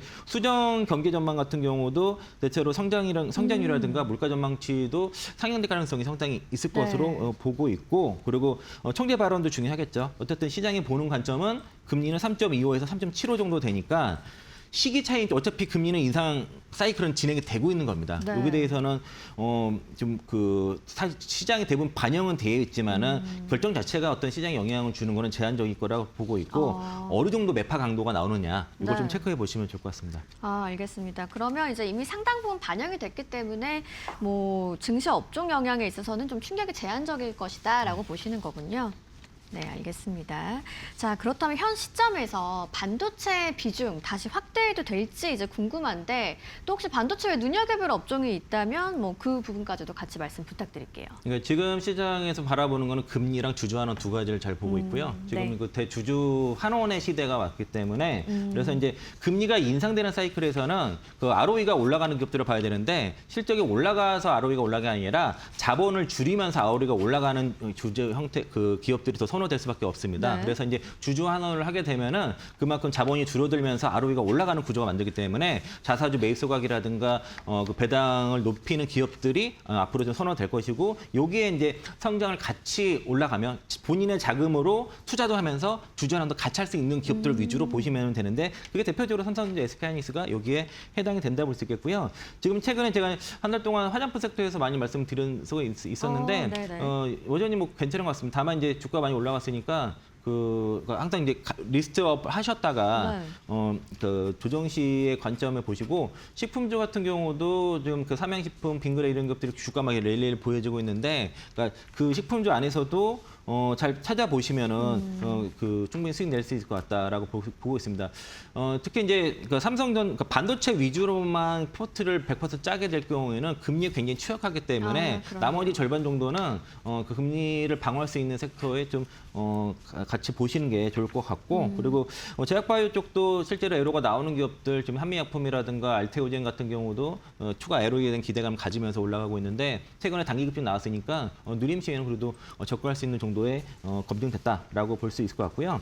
삼성전자, SK하이닉스가 대주주 환원 정책을 펼치면서 이게 다른 섹터로도 확산될 수 있기 때문에 주주 환원 정책을 많은 그런 기업들은 잘 보시면 좋겠습니다. 네, 알겠습니다. 오늘 엔비디아 실적을 통해서 AI 투자 사이클의 지속 여부와 반도체 영향 확인해 봤고요. 외국인 수급이 실제 방향 전환으로 이어질지도 이야기 나눠봤습니다. 오늘 이창환 IM증권 서울금융센터 이사님과 이야기 나눠봤습니다. 좋은 말씀 고맙습니다. 고맙습니다. 네, 엔비디아 실적 발표 이후에 어닝콜에서는 또 어떤 이야기들이 나왔는지 오늘 현아영 캐스터와 만나보시죠.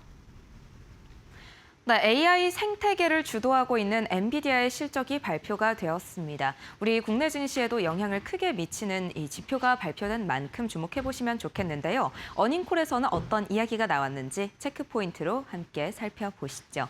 첫 번째로 매출과 EPS부터 살펴보시면 모두 전년 동기 대비해서 100%가 넘는 성장률을 이뤄냈습니다. 또 데이터 센터 매출이 전년 동기 대비해서 117%가 상승해내면서 데이터 센터발 매출도 상당히 일어나고 있다는 점이 확인이 됐고요. 주주 환원액도 전년 동기 대비해서 160% 증가하는 수치가 발표가 됐습니다. 또 엔비디아가 앞으로 아마존 웹 서비스 AWS와 함께 협업을 확대할 걸로 보이고 있는데요. 2028년까지 아마존 웹 서비스에 엔비디아의 GPU 200만 개를 도입할 걸로 보이고 있습니다. 이전에는 100만 개를 도입하겠다고 했는데 수요가 현재 늘어나면서 200만 개까지 이 용량을 늘린 걸로 확인이 되고 있습니다. 또 내년까지 AI 연구소에 대한 수요가 매출의 25%를 기여할 것이다라고 이야기를 했는데요. 이전에는 특정 연구소 한두 곳이 이 수요를 모두 충당을 했다면 이제는 여러 프론티어 랩이 함께 수요를 충당을 하면서 시장을 넓혀가고 있다라고 이야기를 했습니다. 또 베라 루빈 칩을 현재 본격적으로 양산을 하고 있습니다. 3분기 데이터 센터의 매출의 약 20%를 베라 루빈 칩이 담당할 것으로 보이고 있는데요. 이전에는 블랙웰이 이 전반적인 매출을 담당을 했다면 이제는 베라 루빈까지 이에 가담을 하기 시작했다라고 보이고 있습니다. 또 이번 분기 후반부터는 그록3 LPX가 대량으로 출하될 예정입니다. 네비우스에 첫 번째로 도입을 할 예정인데요. 이 가속기가 도입이 되면서 시장을 좀 더 넓힐 것으로 보이고 있습니다. 이어서 다음 페이지도 살펴보도록 하겠습니다. 네, 또 메모리 가격 변동 부품비 상승이 현재 조금 문제로 대두가 되고 있는 상황이긴 합니다. 이익률을 악화를 하고 있다라고 하는데요. 4분기에 총 이익률을 71% 수준으로 하락될 것이다라고 언급을 했습니다. 그러면서 공급 변목 현상이 내년 하반기까지 지속될 것이라고 봤는데요. 이러한 공급 변목 현상이 없었다면 매출에서 더 큰 상승을 이룰 수 있을 것이라는 언급도 있었습니다. 그러면서 내년 매출을 70%까지 상승할 수 있을 것이라고 전망을 했는데요. 예상치였던 45%에서 훨씬 더 높은 수치를 발표를 했습니다. 이러한 수치를 발표하면서도 메모리 공급 병목 현상이 없었다면 더 높게 성장할 수 있었을 것이라고 이야기를 했습니다. 이어서 엔비디아 현재 주가 흐름 어떻게 흘러가고 있는지도 체크해 보도록 하겠습니다. 네, 현재 주가 흐름 살펴보시면 4%가 넘게 상승하고 있습니다. 종가 기준으로는 1%대 하락하는 흐름 보였는데요. 현재 시일가에서는 4%가 넘게 상승하면서 218달러 선에 거래가 되고 있습니다. 네, 이어서 국내 관련 주요 지표들도 함께 살펴보도록 하겠습니다. 오늘 국내 관련 주요 지표들 굉장히 긍정적이었습니다. 코스피 200 야간 선물 시장 0.62% 상승을 했고요. 시간 외에서 EWY가 현재 상승폭을 크게 그려내고 있습니다. 종가 기준으로는 하락 마감했는데요. 현재 엔비디아 실적 발표 이후에 3% 넘게 상승하면서 180달러 선을 넘겨내는 모습을 살펴보실 수 있겠습니다. 또 필라델피아 반도체 지수도 소폭이 심한 상승이 냈고요. 0.2% 상승 하는 수치가 발표됐습니다. 또 WTI는 0.5% 하락하면서 81달러 선에 현재 지나가고 있습니다. 엔비디아가 실적 발표를 한 이후에 이렇게 시간 외에서 급등하는 양상을 보이고 있고 또 매출과 EPS 모두 긍정적으로 나오면서 우리 증시에 또 좋은 영향을, 훈풍을 줄 수 있을 걸로 보이고 있습니다. 지금까지 실적 발표 어닝콜 살펴봤습니다. 네, 시장이 주목했던 엔비디아의 실적 발표 결과는 어닝 서프라이즈였습니다. 시장은 견조한 AI 투자 사이클을 다시 한번 확인했고요. 애프터마켓에서도 4%대 강세가 이어지고 있습니다. 오늘 우리 시장에서도 굿 시그널이 기대되고 있는데요. 저희가 보내드릴 시장 이야기와 함께 오늘의 투자 전략도 잘 세워가시길 바라겠습니다. 시청해주신 여러분 고맙습니다.